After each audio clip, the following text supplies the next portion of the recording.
Bienvenidos a Gente Bien, el programa para la crema y nata. Claro que sí. ¿Cómo andas, Abraham? Hola, mi queridísimo Santiago. Tenemos un invitado de lujo. Yo estoy muy intrigado con todo lo que nos va a revelar este muchacho. Entonces, bueno, pues tú preséntalo ya que tú lo conseguiste. Claro que sí, claro que sí. Pues el día de hoy tenemos un tema extraordinario. Nos acompaña el licenciado Bogart Zamudio. Él es un abogado penalista que ha defendido a gente que le acusan de crimen organizado y de hecho ha logrado hasta sacar a algunos de sus clientes de que los metieran al altiplano.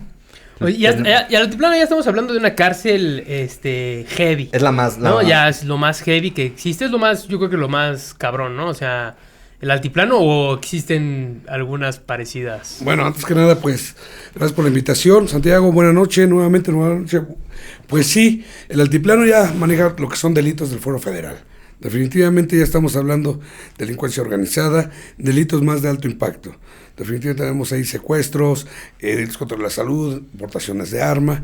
Ya es lo que trabaja el altiplano como tal. Ahí ya se ven esos temas, el Fuero Federal. Y más o menos de qué tipos de crímenes llegan a acusar a los clientes que tú has tratado. Pues, mira, para empezar nosotros tomamos defensa de cualquier asunto al cual requiera nuestros servicios. Pues estamos hablando desde alguna violación, un robo, un encubrimiento, delitos contra la salud, secuestro, trata, o sea, cualquier persona que requiera mis servicios, cualquier asunto que tomamos su defensa. Y así una cosa muy básica, ¿llega a ser peligroso como abogado que tomes este tipo de casos, que tu vida también corra peligro por tratar con este tipo de clientes? Sí, efectivamente, mira, se han escuchado en las noticias y se ha visto que varios abogados, compañeros, han perdido la vida saliendo de los juzgados, los tribunales, cuando no se obtienen los beneficios. ¿Esto por qué? Porque definitivamente al cliente, por el afán de agarrar ese tipo de asuntos y sentirse, muchas veces se ve la cuestión económica y quieren tener ese impacto monetario y también mediático, porque hay temas que son mediáticos definitivamente. Juran y perjuran sacar a las personas. Yo como lo he manejado, mi antídoto hasta ahorita ha sido, a mi cliente, sea quien sea, mira, yo no traigo la varita mágica, yo no te voy a sacar de la noche a la mañana, vamos a ver qué podemos trabajar o de qué forma lo podemos trabajar y es desvirtuar. Recordemos que el nuevo sistema penal acusatorio está en el que la fiscalía, la responsabilidad de ellos es acusarme y llevar todos los datos de prueba que puedan sustentar una teoría. La mía es, lógicamente, desvirtuarme o encontrar lo que se maneja mucho, ¿no? Modo, tiempo y lugar, estando en otra ubicación, estando en otro lado. A lo mejor sí han agarrado a mis representados. Ya vemos un asunto que creo que es el que tuvimos contacto, Santi, del altiplano. A esta persona se dice ser de un cártel, lo vendieron como de un cártel muy grande. Una fiscalía especializada en Toluca, él lo detienen en una gasolinera, pero realizan una puesta a disposición muy mal, que lo agarraron en el kilómetro 63, la carretera Toluca, etcétera. La fiscalía lo detiene, en ese momento que lo detienen, lo presenta, la familia lógicamente me busca, me contrata, requiere mis servicios. Una vez que estamos afuera de la fiscalía, sabe la gente, sabe ese fiscal, que ya se fue el fiscal, claro, que la familia estaba afuera. En ese momento fueron a allanar su domicilio, le sembraron droga, aseguraron el inmueble y lógicamente ya traíamos delitos contra la salud, aparte del que supuestamente lo agarraron con una 9 milímetros, lo agarraron con anfetaminas, con cocaína, marihuana, o sea, teníamos el carro repleto de pura droga, como lo expusieron en los medios. Toda la fiesta ahí la traía. Entonces, esta persona en sí no me permitieron comunicarme, violaron sus derechos fundamentales. Desde la detención nunca pude hablar con él, hasta que tramitamos un amparo por incomunicación. Es cuando se me permite el ingreso. Hablo con él, me recuerdo muy bien que la ley menciona, y los derechos es hablar, el representado y el abogado solos. Pues en ningún momento nos permitieron solos. Aquí, como estamos en tu estudio, en la parte de aquí atrás estaban los ministeriales, acosando y viendo. Sencillamente platiqué con mi cliente, me dice cómo está la versión. Desde ahí ya empezamos a fabricar una teoría del caso para nuestra defensa. Me dice, fui agarrado en tal lugar, ok, nunca me prestaron la carpeta, aclaro. Empezamos a hablar con la familia una vez que salimos. Bueno, pero esto fue momentos antes de que se feneciera el término de las 48 horas. A él, a las 40 horas, dijéramos así, 39 horas, lo trasladan al Foro Federal, vendiéndolo lógicamente, como les aclaro, el capo de capos de un cartel grande. Lo trasladan y lógicamente estando en el Foro Federal, pues afortunadamente yo trabajé en el Foro Federal, la extinta ya PGR, pues hubo por ahí una persona que me ubicó el nombre y me dice, oye, licenciado, ¿estás representando a tal persona? Sí. ¿Qué crees? Que me lo acaban de mandar.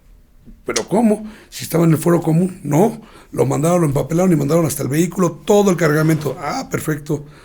Eso era a las 3 de la mañana y ya estaba feneciéndose el término. Dice, te lo voy a tener que ingresar, ¿no vienes ahorita? No, yo ya no regreso ahorita. Ingrésalo.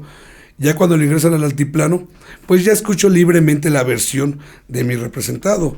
Me dice cómo estuvieron las cosas, dónde lo detuvieron exactamente, ya me permiten el acceso a la carpeta de investigación, ante el juzgado, me corre traslado, porque déjenme les comento, el defensor no conoce la carpeta de investigación como tal hasta el momento en que se llega al juzgado.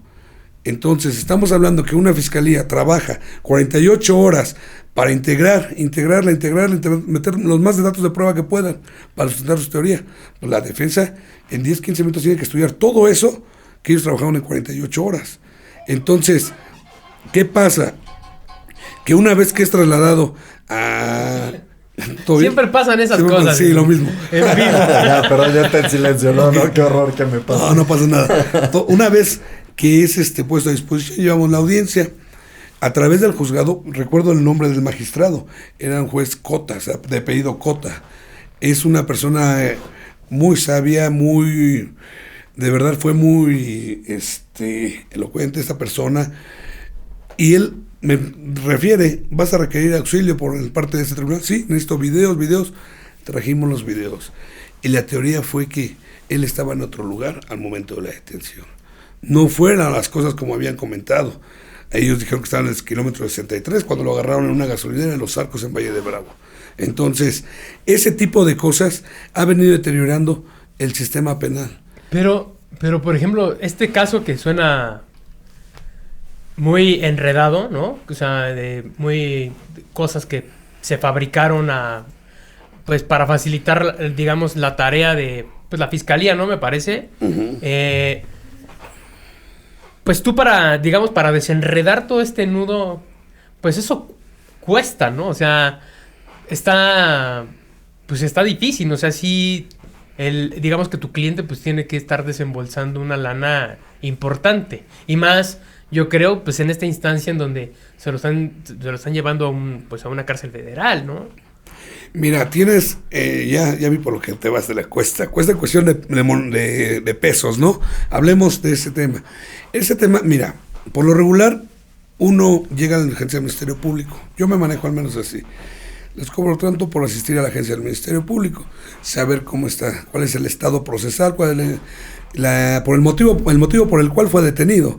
Una vez que haya sido eso, sabe que está detenido por esto. Mis honorarios salen en tanto y ustedes sabrán si les interesa mi representación o no.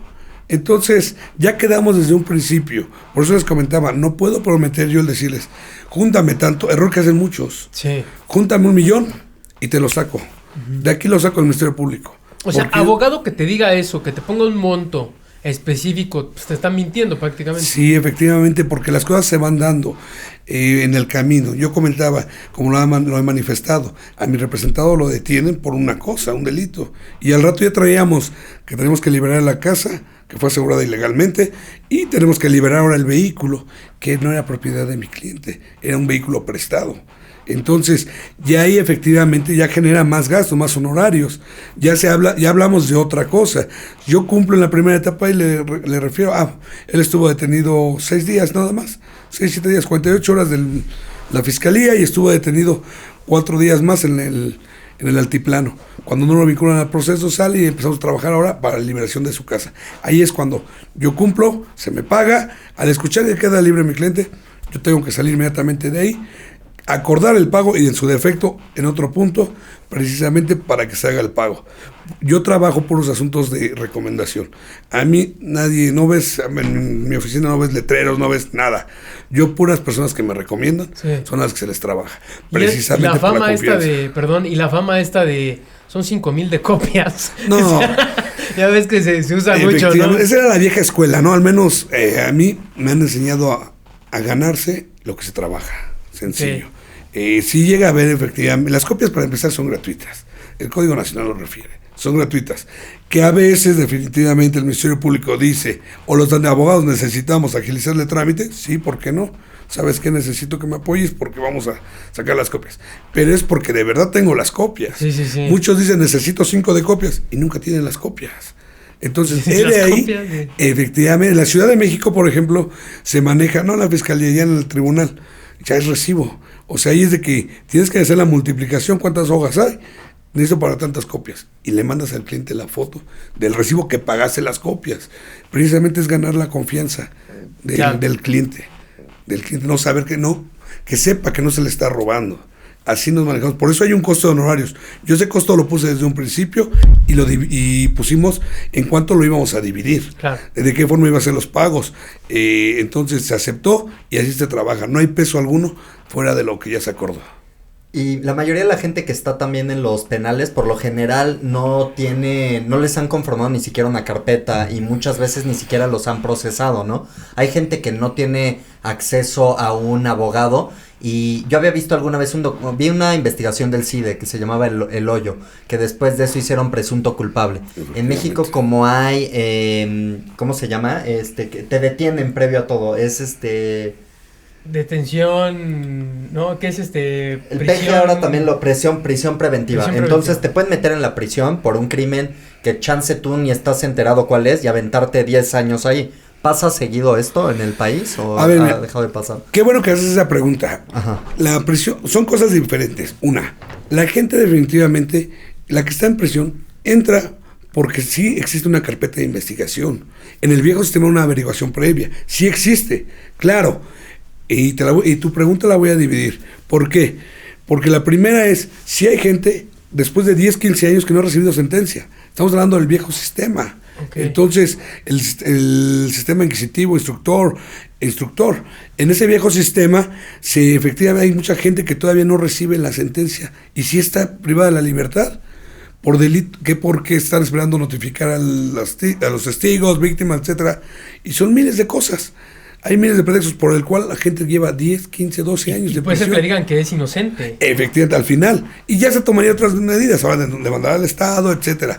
Pero si hay gente privada de la libertad que no haya recibido ninguna sentencia. Ahí es donde, y no cuenta con abogados, el defensor público a veces no quiere tramitar más allá porque con un amparo tienen que estar obligados a promover el amparo para que ya se dicte una sentencia. Buena o mala, que se dicte una sentencia y así poder tener el derecho a una defensa. Esa es una. La segunda, por cuanto dices de la prisión preventiva, precisamente está viendo, ya hubo la reforma. ¿Cuál es la reforma? En la Constitución te manejan el Código Nacional, el 167 del Código Nacional y el 19 Constitucional, te refieren a un catálogo de delitos de los cuales son prisión preventiva oficiosa. Definitivamente son una violación, son cualquier delito con medios violentos y entre otros, ¿no? Pero ahora con la reforma que hubo en una jurisprudencia y lógicamente con los tratados internacionales, la Corte Interamericana, etcétera, ¿qué pasa? Ahora ya no existe la prisión preventiva oficiosa. Si un juez dice prisión preventiva oficiosa, es materia de amparo, es materia de poder decir, a ver, juez, que ir con la federal y que determine el por qué oficiosa. Es que lo dice la Constitución, lo dice el Código Nacional. Sí, pero espérate, en tratados internacionales ya es otra cosa. La Corte Interamericana determina otra cosa. No me puedes juzgar o retener sin una sentencia. Ahí es donde estás hablando de la prisión preventiva. Ya no puede, es como estar sometiendo al inculpado a una pena previa a su sentencia.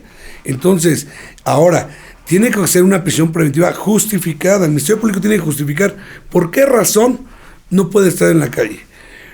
Muchos fiscales refieren, es que es peligroso para la víctima, es que es peligroso para la sociedad. A ver, espérate, si es peligroso para la víctima, pues ponle a la víctima una unidad afuera, una medida de protección. Es sencillo. Sí. Si tú eres víctima de un delito, ponla fuera de una unidad. Es que estamos revictimizando a la víctima. No, la estás protegiendo. El Estado está velando por ella. Entonces, ese tipo de medidas ya se han tomado, ya se está realizando. Es decir, llevamos en 18 estados ya que están abarcando ya se determinó la revisión de esas medidas cautelares, que era prisión preventiva oficiosa. Entonces, ya lo que necesitamos ahorita es precisamente reformar eso. No me puedes hablar de un robo. Muchas veces como no tienen, en el Estado de México se llama la institución CEMECA, Centro de Medidas Cautelares. Esa institución se encarga supuestamente, hacen preguntas al detenido, estando en el Ministerio Público.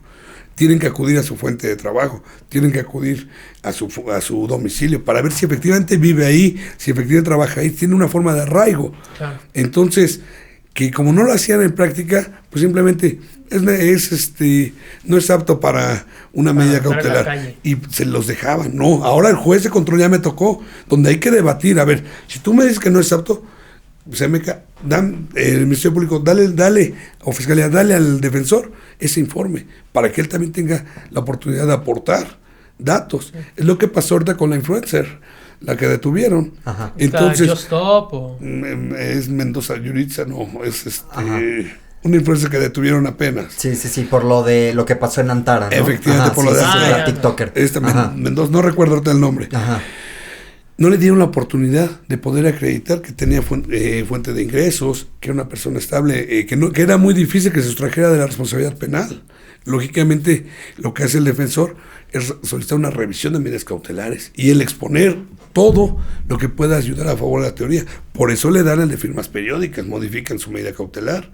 Entonces, así es el sistema actualmente. Claro, la Ciudad de México es más garantista que en el Estado de México.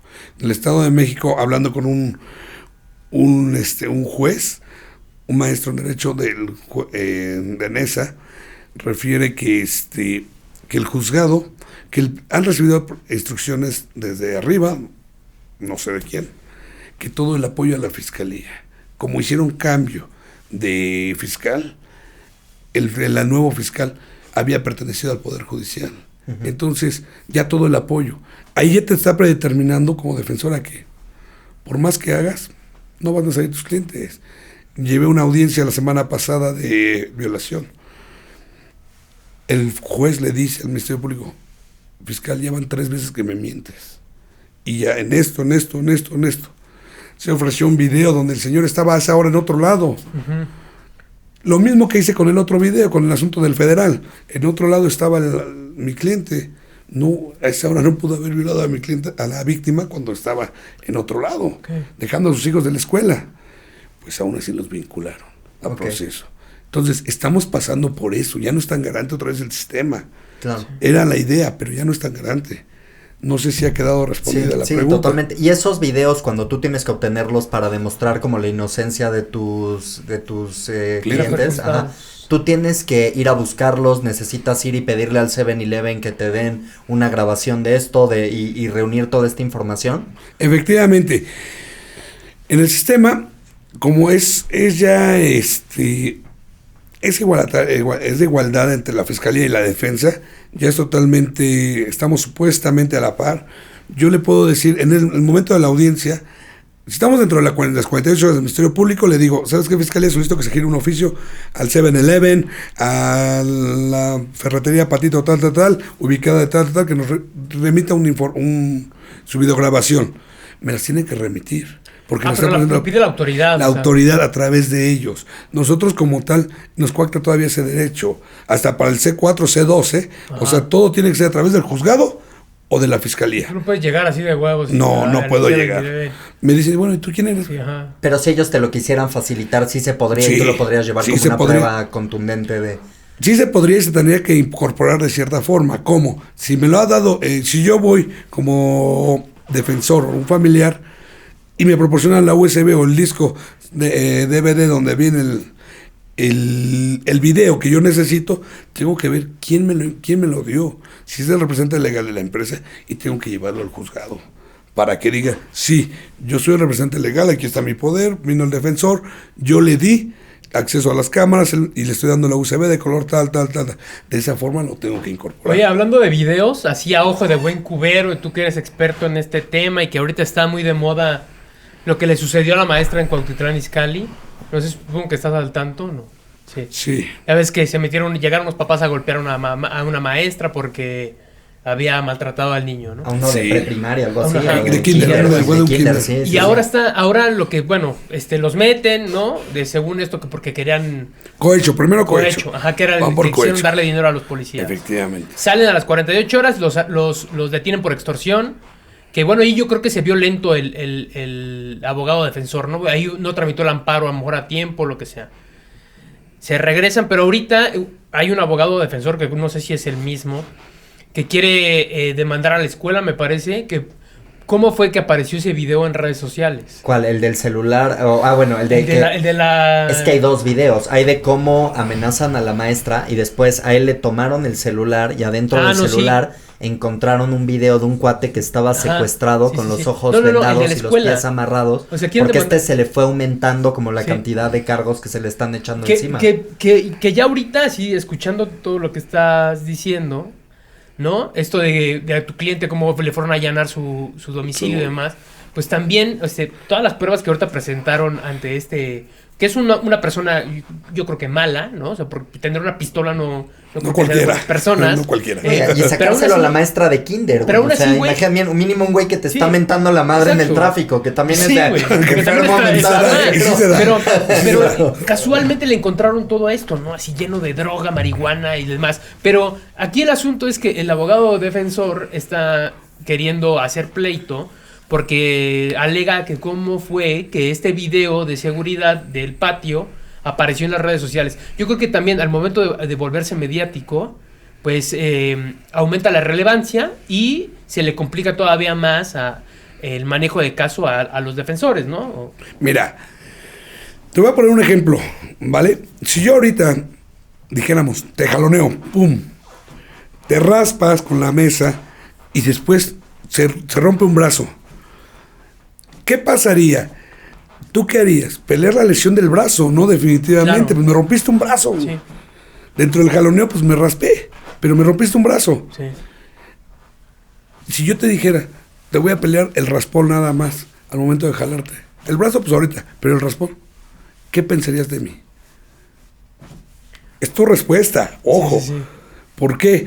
Porque yo respetando la teoría del defensor, definitivamente, ni me gusta yo no hablo mal de los compañeros, ni el cliente que llega y, híjole, le hicieron un feo trabajo, ¿no? Pésimo, nada más le robaron. Todo mal. Todo mal, no. A lo mejor sí le hicieron mal el trabajo, pero ¿qué crees? Rescato lo bueno. Sí metieron las pruebas a tiempo, esto nos va a servir, jalaron un testigo muy bueno, pero de ahí le faltó más teoría, mi experiencia. ¿Esto por qué? Porque ellos están peleando que hubo ya una violación a un derecho, ya lo hicieron público. ¿De la privacidad? No, que están pidiendo lo del video de redes sociales, que lo hicieron en Televisión Nacional, que ya lo descubrieron, o sea, que le violaron su presunción de inocencia. Es lo que están peleando. Yo te diría, ¿por qué no te vas en realidad a una fabricación de carpetas? O yo lo dejo ahí, ya lo he visto. ¿Cómo es esto? Yo te detengo, la fiscalía es muy astuta, pero desafortunadamente nosotros ya sabemos el sistema. Me extraña que los jueces no sean garantes. Alguna vez una juez me dice, liberó a mi cliente diciéndole, es que primero, y así lo dice la ley, también la Constitución, primero te detengo para investigarte. Y está mal hecho. Te tengo que investigar y si hay datos, te detengo. Entonces, la fiscalía trabaja de esta forma. Tú me haces algo, etcétera, presento la denuncia del delito mayor. Te ubico. Y una vez que te ubiqué, te siembro 2 cigarritos. 2 cigarritos te siembro, ¿vale? De marihuana. Te pongo por delitos contra la salud. En su modalidad de posición simple. Claro. Vas a salir en las 48 horas. Sí. Pero ya te preparé la otra carpeta. Pero compraron tiempo. Pero efectivamente, ¿por qué? Porque te me vas a ir. Sí. Te me vas a ir. Entonces ya te fabriqué yo la otra carpeta de investigación. Llámese de un delito, llámese de una violación, no sé, lo que tú quieras. Así se trabaja la fiscalía. Tanto eso o el cohecho. El cohecho, sabes que sales, 48 horas sales. Pero ahora compraron el tipo y le sacan más carpetas. Eso yo no puedo decir que fabricaron directamente no conozco ese asunto, ni me atrevo a opinar como tal, pero de esa forma se trabaja en la fiscalía, y más cuando se hace mediático. Cuando es mediático son números, en realidad se vuelve números para cumplir con cierta bitácora ahí con la fiscalía. Si estamos en el viejo sistema con ellos todavía. Y si fabrican una carpeta y está mal hecha la fabricación de la carpeta, también una persona que realmente sí es culpable de un delito pueda salir nada más por el trabajo negligente de la fiscalía, que está tan mal hecha su investigación, que llegan unos abogados fregones como tú, investigan cómo está hecho esto, encuentran inconsistencias, y entonces muchas veces gente que probablemente sí sean miembros de una organización criminal salen por esto, porque están mal cómo fabrican toda la investigación. Sí, te he comentado hace un rato el asunto precisamente de ese relevante, ¿no? Que por ese asunto nos conocimos en realidad, Santiago, nos contactamos, ¿no? Y ese asunto, efectivamente, fue mal hecha la carpeta. Claro. Dicen kilómetro 63 y él estaba en otro lugar, y la detención fue en otro lugar. Ya con eso. Vas para afuera. Salió del altiplano no vinculado a proceso. ¿Y ahí alguien de la fiscalía pierde su trabajo o no? Tendrían, y muchas veces los defensores y las personas que son detenidas, privadas de la libertad en ese momento, sujetas a un procedimiento penal, deberían de ejercitar acción en contra de ellos.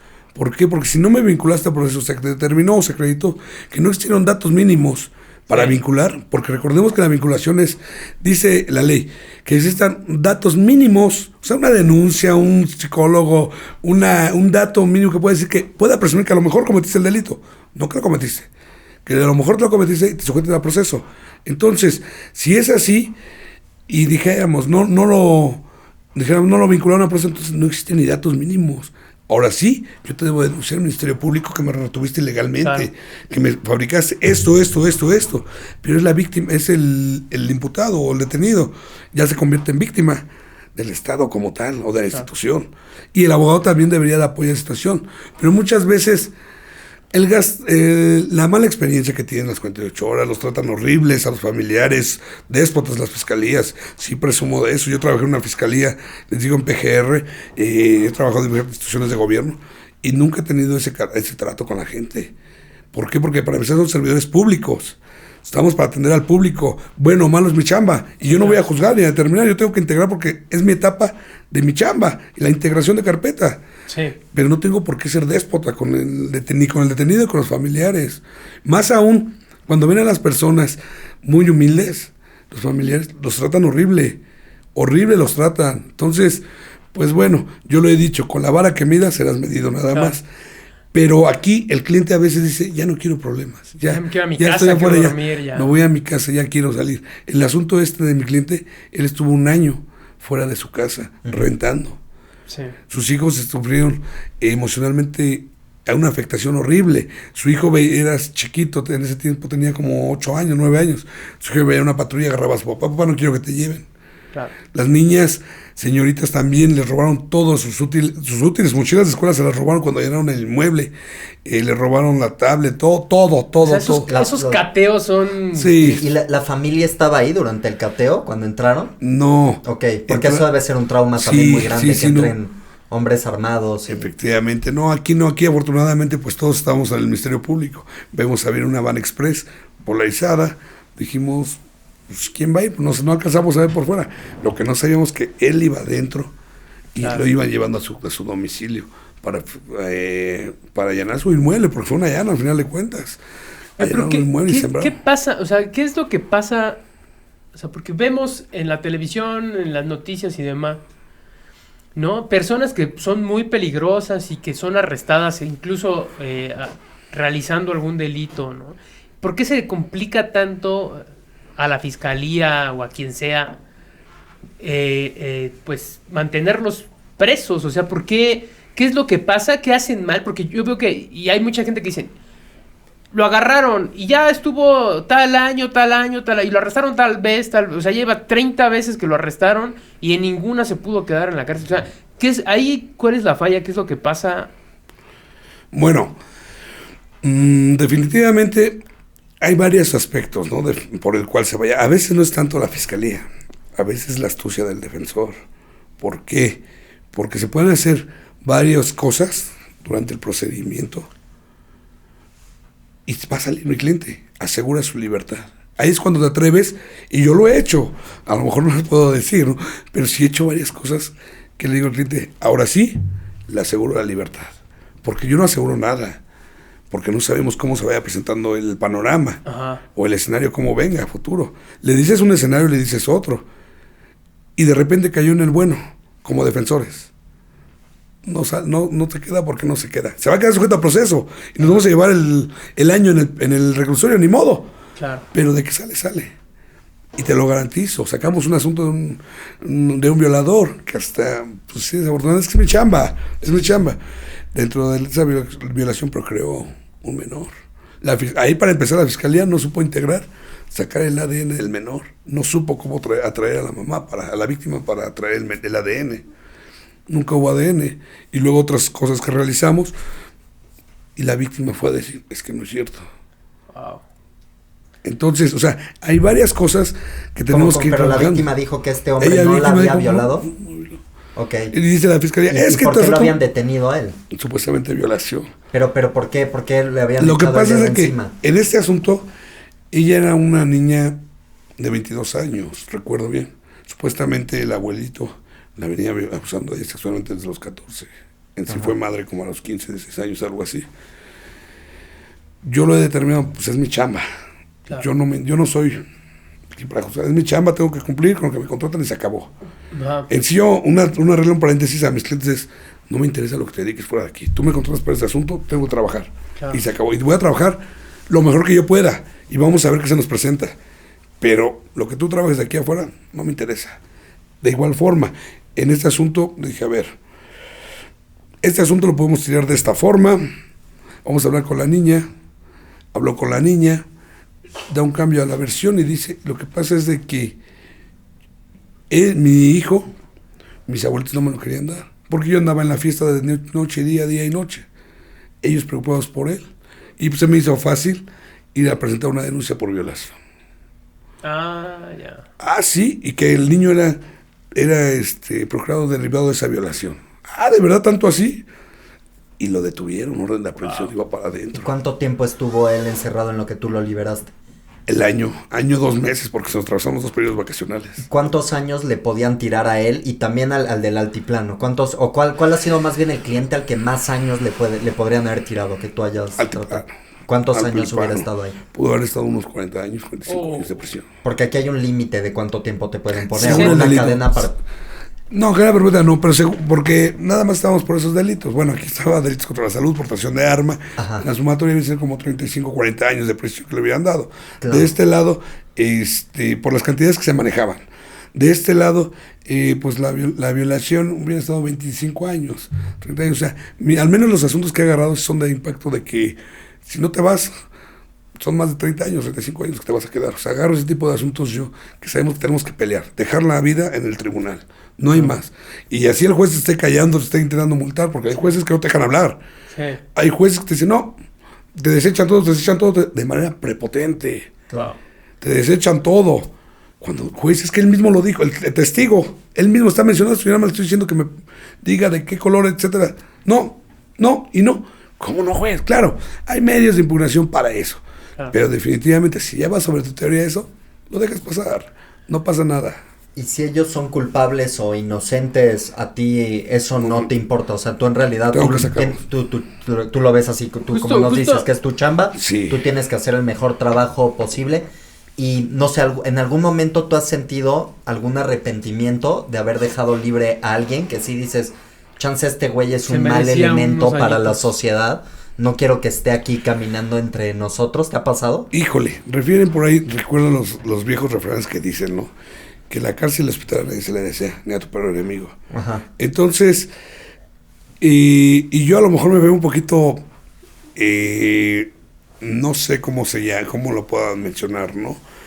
Pero cursis lo quieren ver. Pues es que nosotros no somos Dios para juzgarlos. Él es el que va a juzgar. Por eso les dije, uno como mida va a ser medido en la vida. Claro. Entonces, si mi trabajo es defender, pues tengo que defender. De ahí, yo lo he manifestado siempre, de ahí comer mi familia, de ahí todos mis gastos, mi despacho, todo mi personal, mi equipo. Entonces, es mi trabajo. El remordimiento, pues sí queda porque dices, oye, yo tengo una hija, Claro. y si le pasa eso, o sea, pues sí, llega un momento que dices, no, le tocan a mi hija, pues otras cosas serían, ¿no? Y tú llegas a ver, por ejemplo, material de los casos, material que es totalmente gráfico de cómo se dio algún homicidio, de cómo se dio un secuestro, en qué condiciones tenían a los secuestrados. Y tú cuando ves esto, tú eso lo dejas en la oficina y ya después... Es que es lo que le pasa, me imagino, que un doctor. O sea, un doctor abre gente, ve sangre, pero lo cierran y después se van a echar un sándwich como si nada. Tú este tipo de lo dejas ahí en la oficina y sigues tu vida como si nada, cuando no estás trabajando, ¿te sigue? Te sigue porque, mira, en tus manos tienes la libertad de una persona. Ajá. En tus manos porque a lo mejor estamos hablando de un inocente que le hayan fabricado. Estamos hablando de un padre de familia. Estamos hablando de un sustento de una familia que a lo mejor mantiene a la esposa, hijos y a los papás, que fue culpado injustamente. Entonces, tienes que estar pensando la teoría todo el día, toda la noche. Estoy en casa, dice mi esposa, que hasta la otra vez hasta hablé dormido peleando los expedientes. O sea, yo no puedo estar tranquilo por esa delicadez. Precisamente, es tomarse... De por sí yo soy muy apasionado con mis asuntos, me apasionan muchísimo. Pero los abogados que hacen eso, pues nada más están por el dinero, ¿no? O sea, te cobro tanto, sí lo leo, ahí déjamelo, Claro. Ahí lo estudio. No, estudiarlo, empaparte, vivirlo, recrearlo, Sí. y traerlo en la mente. ¿Cómo vas a pegar la teoría? Porque no es tan fácil. O sea, aunque yo te diga, ya no la sabemos, no es cierto, el abogado que te diga sabe todo, no, es mentira. Diario se reforma esto, siempre tienes que estar estudiando, siempre tienes que estar empapándote y viendo las teorías. Comentabas hace rato, yo tengo que ir a la escena al lugar donde se dieron los hechos, saber qué cámaras hay para pedirlas, buscar la ubicación, buscar antes, moverme para que no se borren los videos. En los homicidios, secuestros, tenemos que ver en realidad dónde estaban. Claro, cuando llegamos los defensores ya no están amarrados, ¿verdad? En los secuestros, pero sí existen las videograbaciones, existe todo lo que recaba la fiscalía, tenemos que verlas. O sea, desafortunadamente me tocó defender uno así en el sur, Ajá. Secuestro express, algo así era, recuerdo, Ajá. no recuerdo cómo era, pero era de secuestro. Supuestamente mi cliente amarró a la niña, amarra a una niña para ingresarse a robar. Yo hablando con mi cliente, dije, a ver, espera, nos salimos por la teoría muy fácil, muy buena la teoría, y salimos por un error de la fiscalía, se fue, no pasó ni el control. ¿Y No cuál había sido el error de la fiscalía? Una vez que es detenido mi cliente en la colonia del Valle, empiezan a brincar los edificios, etcétera, lo detienen más adelante. El código en el 290 refiere que cuando se solicita el ingreso a un domicilio, hay que llevar al dueño de ese domicilio ante el juzgado para decir, sí, yo fui el que lo dejé pasar. Mi nombre, datos gerente de la propiedad, etcétera, yo fui el que lo dejé pasar. Con eso es un dato de prueba, no es válido. Pero la fiscalía dijo, no. Sí, el policía brincó 5 o 6 edificios y lo jaló, se metieron ahí por casa de doña Chonita, lo jalaron y pum, a la patrulla, aquí está presentado. Claro. Y todavía recuerdo que mi cliente estaba bien enojado. Era un señor ya como 60 años y le estaba pegando al peligro, decimos nosotros. Dice el señor, no, abogado, déjeme hablar. No, señor, espérese. Abogado, tiene que dejarme hablar porque está mal lo que están diciendo. Hable. Su señoría, ¿me permite, por favor? Mi representado quiere hacer uso de la voz. ¿Quiere declarar ahorita? Que hable. Y ahí te la estás jugando. Sí, pero al final de Porque cuentas... los que declaras lo apuntan en el expediente. Ahí es video grabado ya, es video grabado. O sea, como el que me mandaste de ahorita. Efectivamente, es así. Ajá. Entonces, el cliente me dice mi representado, es que señor juez, yo sí amarré a la niña. Yo sí me metí, yo rompí esto, yo rompí el otro, yo empecé a traer cosas, el juez expresa fines de robo. Empecé a meter toda la mochila. Cuando viene la patrulla, el otro delincuente sale a la derecha, digo su nombre. Y yo me voy a la izquierda, salgo, pero juez, yo salí sin mochila. O sea, todavía se lo aclaró. Empecé a brincar y me agarró un policía y me dijo, ya estás pagado, etcétera, etcétera. Ya de ahí, la misma historia. Y pues, ¿eso es todo? Sí, eso es todo. Y estaba el representante legal de ahí, de la empresa. Y se fue mi cliente. No pasó el control. por error de la fiscalía. Ahí sí puedo asumir un error de la fiscalía. Claro. Entonces, esas cosas son los que nos sirven a nosotros los defensores. Un ajedrez. Un ajedrez, efectivamente. Por eso no se puede garantizar el trabajo. Sí se puede garantizar, más bien el resultado. El trabajo sí tiene que garantizar el que uno va a estar pendiente de sus asuntos penales. Es lo más delicado que hay, la libertad de una persona. Oye, pero antes de que se vaya la idea, retomando lo que te pregunta Santiago, tú entras a estudiar la carrera de Derecho y todo, pero ¿cómo es que, o sea, yo supongo que tú dices, quiero hacer el bien, ¿no? Entonces, ¿cómo es que ya decides, o sea, todo esto que te pregunta Santiago, cómo es que ya decides, pues no importa, o sea, si llega un güey malo, ya no, para no ponerle otro calificativo, pues yo lo voy a defender, o sea, ¿cómo es que tú...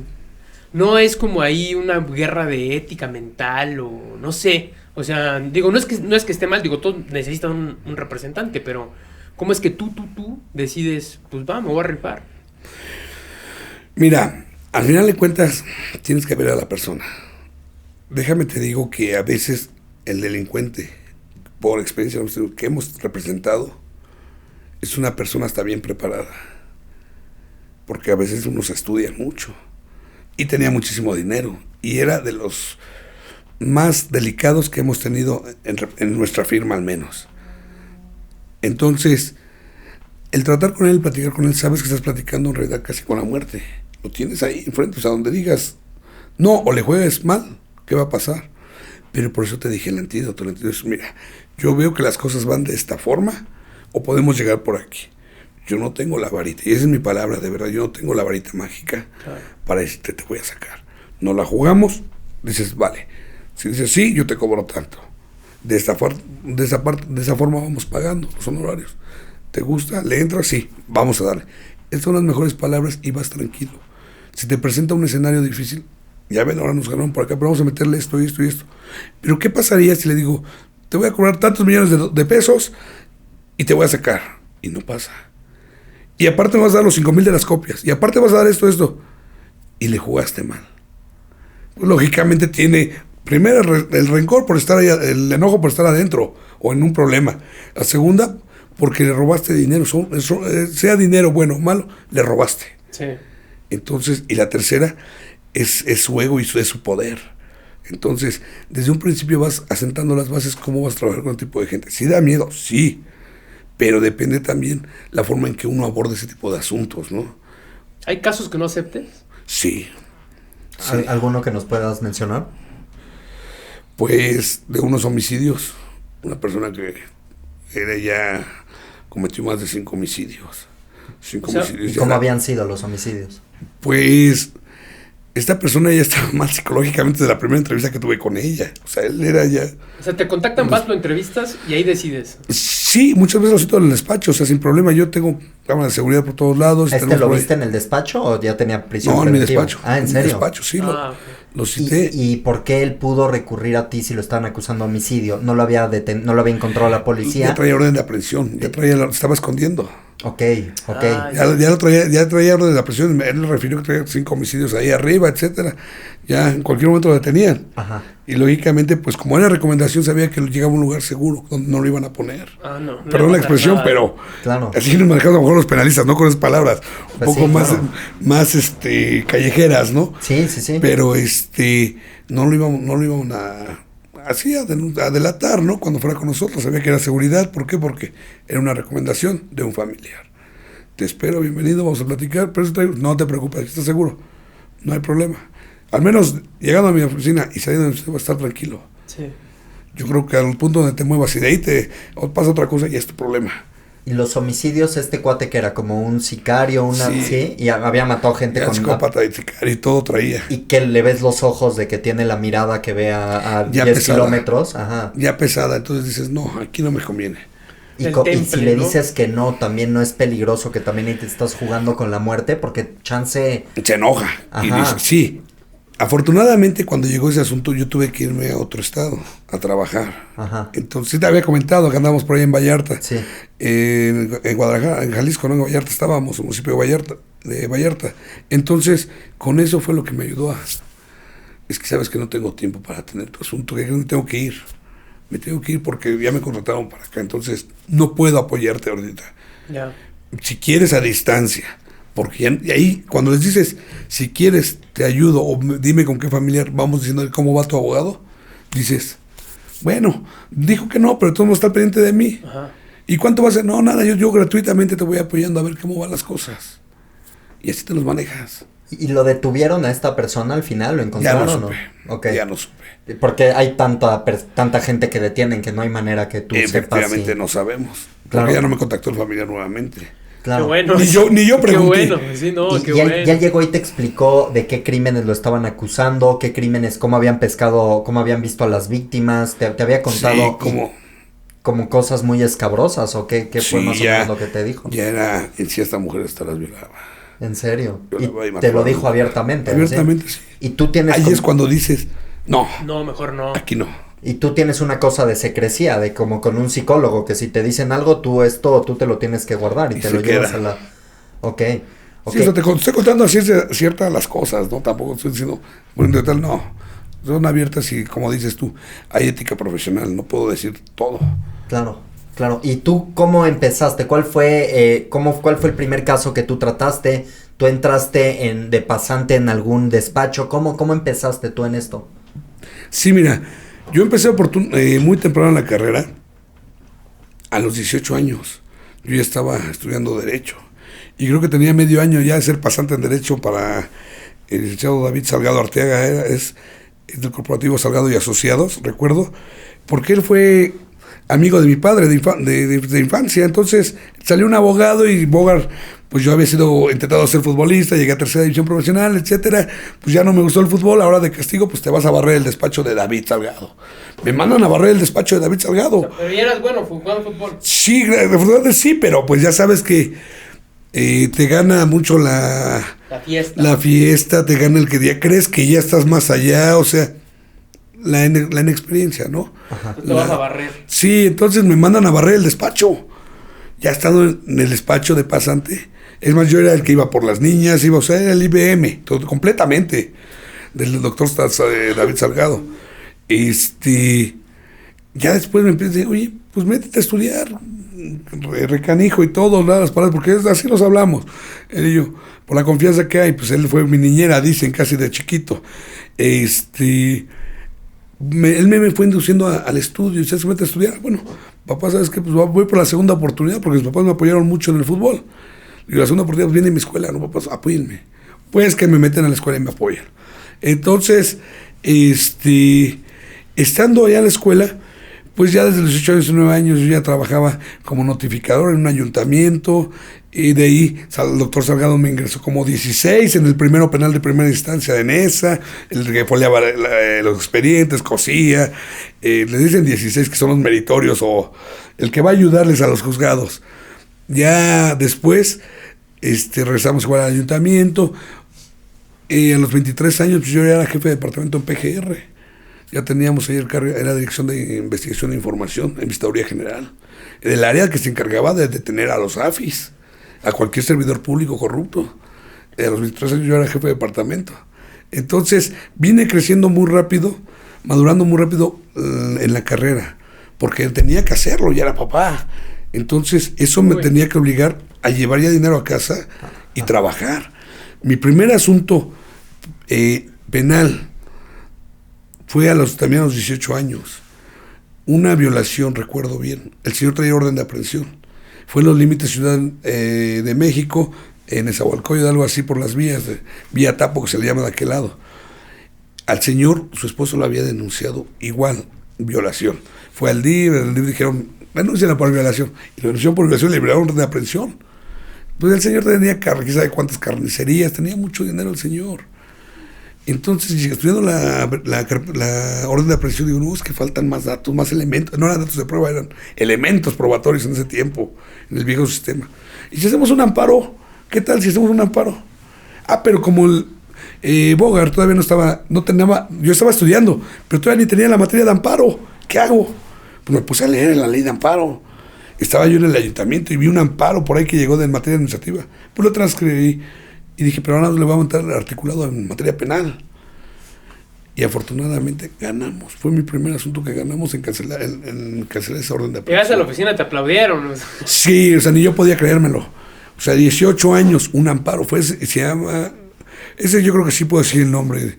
Martín Martínez Herrera, el señor. Porque hasta la fecha he pasado, hace 2, 3 años lo vi, se acuerda mucho de mí.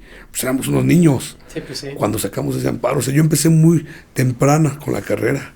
Yo le digo, a los 18 ya estábamos estudiando. 23 era jefe de departamento en PGR, 26 era asesor del primer síndico procurador de NESA. O sea, he venido a los 20, bueno, no es cierto, apenas hace 2, 3 años anduvimos como coordinador de jueces en Puerto Vallarta. O sea, ya venimos desempeñando cargos. Por eso les decía, siempre la atención hacia el público. Uh-huh. No sabemos cómo nos toque en la vida a la vuelta, ¿no? Y cuando tú detenías a AFIS, tú has estado entonces en los dos lados. Tú has estado en el lado del Estado que detiene a personas y en el lado de ciudadanos que defienden a otros ciudadanos. Efectivamente. Es una experiencia muy única, me imagino, sí. que pocos han tenido ambas visiones. Efectivamente, y muy padre, porque en aquel tiempo, pues yo decía, 23 años, sigo siendo muy verde para esas áreas. Conocí mucho Ministerio Público Federal, agentes del Ministerio Público Federales, que a la fecha me hablan para consultarme asuntos. Ya son AFIS son ministerios públicos que ya se jubilaron, que ya se retiraron de ahí, pero dicen, pues vamos a seguir metiéndole al cerebro, dicen, para que no se haga viejo. Sí. Agarran sus asuntitos por fuera, etcétera, ya pensionados, jubilados, etcétera. Entonces, a cada rato me están hablando, oye, Bogar, ¿qué hacemos con esto? ¿Qué hacemos con otro? Es muy padre, muy bonito eso, porque ellos en aquel tiempo eran mis ídolos. Eran unos maestros en saber cómo integrar carpetas de investigación para detener AFIS, que eran muy astutos en aquel tiempo. Tuvimos una carpeta, creo, por aquel tiempo, en contra de Genaro García Luna. Y Genaro García, ¿dónde está ahorita? Y ese MP que integró, por amistades, la corrieron. ¿En serio? Porque detuvieron la investigación contra García Luna. Investigación. Ok. Y esa está en Visitaduría General. Entonces... ¿Y tú tuviste acceso a esta investigación? ¿Tú sí, ya sabías más o menos qué tan involucrado estaba él con el crimen? Sí, porque mi área era... yo era el jefe de departamento de investigación e información. ¿Cuál era mi chamba? Tener al tanto los expedientes y control de todos los expedientes. No integraba yo, pero ajá, sí era el que movía los expedientes a un MP, de un MP a otro, etcétera. Yo traía tus comisiones, todo. Pasaba por mis manos. Entonces, yo veía cómo se trabajaba. En aquel entonces, pues es que veníamos al sexenio de Calderón, ¿no? Creo que el tiempo. Entonces, pues todos son más bien cómo se maneja la política en realidad, cómo se maneja el sistema. Entonces no se podía meter más allá de... Pero sí en la Ministerio Público que integró, Maribel, hoy no recuerdo los apellidos de la licenciada Maribel, ajá, integró esa carpeta de esa aprehensión previa muy bien, y pum, la detuvieron, y como era Ministerio Público por designación, la dejaron más, ya le renovaron su nombramiento. Le terminaron la carrera. Efectivamente. ¿Y tú puedes hablar de lo que tú habías visto en ese expediente? ¿Alguna cosa? ¿Tú ya sabías que él estaba involucrado con el crimen organizado? No. Okay.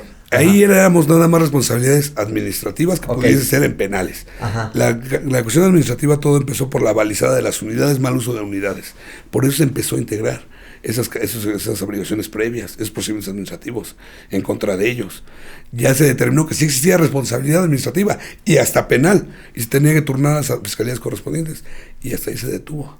Y cuando tú estás metido en un proceso así, y ahora es contra un servidor público de esta magnitud, que está metido en el tema de seguridad, tú también ahí estás viendo la muerte, ¿no? Como si estás también tratando con un criminal. O sea, te podría pasar con una persona de ese nivel que tú estás en una investigación y te estás jugando la vida también, ¿no? Sí, lo dije. Por ejemplo, el asunto, este multicitado asunto que hemos tomado desde el altiplano. Yo reté al fiscal. El que allanó el inmueble fue el fiscal. Que ahorita ya lo corrieron al fiscal anticorrupción. No, el fiscal... ahí recuerdo de la FAE, la Fiscalización de Asuntos Especiales de Toluca. Ya lo corrieron, lo removieron. Pero ese fiscal...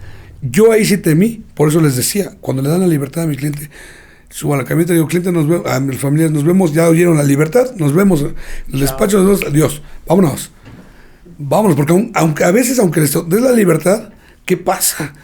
¿Qué le ha pasado a los abogados saliendo de los juzgados? Aunque den la libertad, los han matado adelante. Acabo de pasar hace 2 o 3 semanas en Cuautitlán, en Ecatepec, hace unos un año, creo, allá en Guanajuato, ¿no? Con los de, a la mamá de este señor que se dedicaba a Huachicola, algo así, ¿no? Salió un resultado bueno con la señora. Sí. Y a su voz lo mataron adelante. Entonces, yo lo que necesitaba era, subirme a mi camioneta, vámonos, no saber nada. Y Dios quiera, llegamos a casa y al despacho. Entonces, porque a veces no son tanto los clientes, es la fiscalía. Son números para ellos, son asuntos de gran impacto para ellos. Ellos venden asuntos impactantes, ¿eh? Y hasta el fiscal general, o bueno, el fiscal general, el procurador, detuvimos a tal al mero. Cuando no es cierto, fabricaste todo. Uh-huh. El fiscal de asuntos especiales era el que teníamos. Y sí lo denunciamos, Y seguimos en corrupción en contra de ese fiscal. Y mandó decirle al MP que integraba, recuerdo bien, que le dice al MP, estás hablando con un fiscal de asuntos, no un ministerio público, tienes que saber pedirme las cosas. Así atemorizó al ministerio público que estaba integrando esa carpeta y se paró mi carpeta. Ahí quedó ya. Oye, pero ¿no te han mandado un mensaje, un correo así amenazante? No, lo que sí hemos detectado, por ejemplo, si yo manejo dos teléfonos de comunicación, el otro ya es muy, muy personal. Sí se han escuchado los ecos en los teléfonos y todo, dices, alguien está colgado en el teléfono. ¿Tú no tratas entonces temas sensibles por el teléfono? No, mejor en persona y todo, y eso, claro.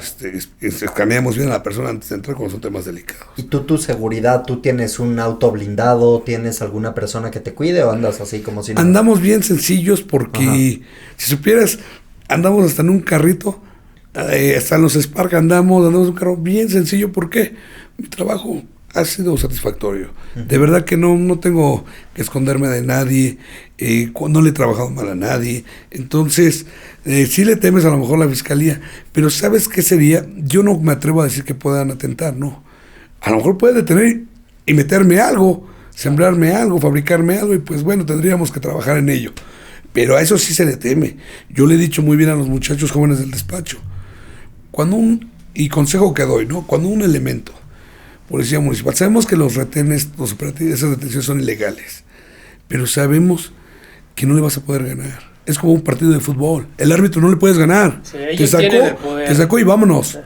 Aunque veas el bar, veas en el fútbol, aunque veas el bar, veas, te dijo fuera y vas para afuera. Sí. Aquí es lo mismo, sea un policía, que tenga preparación, no tenga preparación, que te hable bien, no te hable bien, trátalo con educación, con respeto. ¿Por qué? Porque ese policía te puede meter un cigarrito, ese policía te puede meter una navaja, un arma, y al rato te generó más problema y más pérdida de tiempo que lo que pudiste haber perdido en ese momento. Con respeto, o sea, sabemos que es inconstitucional, es ilegal como abogado, sí, pero ¿qué ganas de alegar con ellos? A mí me paran para revisiones, a veces tenemos también una moto que andamos de aquí para allá, a veces por el tráfico, la gasolina, todo. Es más factible las motos ahorita, de verdad. Entonces, andamos en la moto de aquí para allá, me han parado a revisión. Buenas tardes, oficial. Adelante, con gusto. Y terminas diciendo, qué bueno que están haciendo estos operativos. ¿Por qué? Porque sí, de verdad, hay veces que sí detienen a los buenos. Sí. Hay veces que sí detienen al raterito que iba a saltar en 2, 3 calles, ¿no? Hablando del caso de las motos. Y lo agarraron con el arma, con la navaja, con lo que sea. Entonces, a veces es bueno. También, ¿para qué te pones a pelear con ellos? Nunca les vas a ganar. Y si los haces enojar, te van a sembrar algo. Entonces, la mejor atención para ellos. Y se acabó, o sea. Pero sí se recomienda, en ese caso, pues que saques tu celular y grabes, o mejor no, así como. Pues es como echarle un limón a la herida, ¿no? Estás confrontando, ¿no? La verdad, son la autoridad, ajá. Eso de identifíquese, debe ser el No, yo al menos, mira, nunca hago eso. Rápido y chao, ¿no? Sí, no, al contrario. Dicen que la forma de hablar está al recibir. Claro. Buenas tardes, oficial. Ya ves que te saluda. Porque sí me ha pasado. Buenas tardes, oficial. Te saluda. Buenas tardes, oficial. ¿Qué anda enojado o qué, oficial? Y ya como que le vas bajando, o sea, hay que irle midiendo. Sí. No, pues no, pero a ver, écheme sus papeles. Sí, mira, oficial. Una revisión. Sí, oficial, con gusto. Nada más no te despegues de lo que revisan. Y sí le puedes decir, oficial, no sea malito.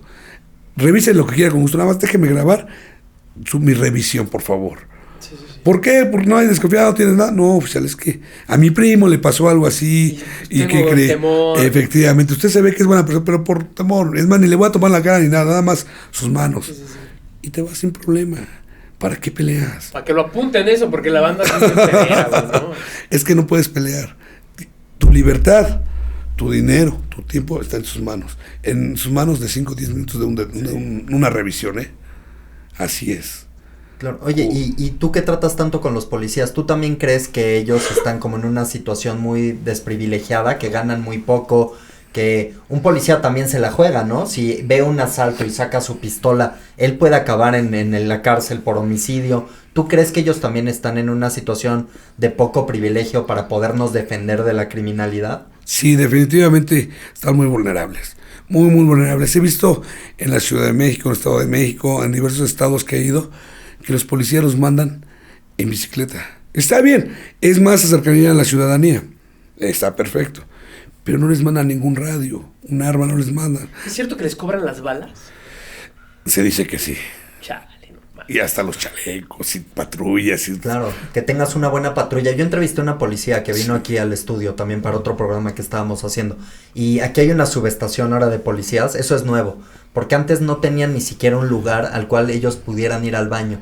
Entonces me contaba ella que a ella le tocaba cuidar un puente que estaba en viaducto y entonces tenía jornadas 12 horas en el puente y no tiene momentos en los que ella pueda descansar, que puede ir a comer, que puede ir al baño.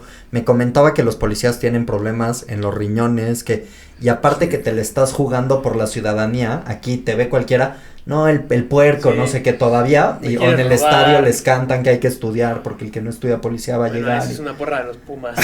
Sí, ya es una porra de los Pumas, no me parece. Yo creo que es una porra mexicana, honestamente, no creo que sea de achacársela a los Pumas. No, bueno, no, es que la cantan mucho ahí en CEU. Sí, pero en México cantan eso en general, ¿me entiendes? Gracias a CEU. No, es cierto. No, amigos Pumas, saludos. No, sí. No, es que no sé, no creo que tenga que ver, la verdad. No, pero sí les falta mucho, de verdad, los elementos. Miren, como defensores, yo siempre se los comenté a los elementos.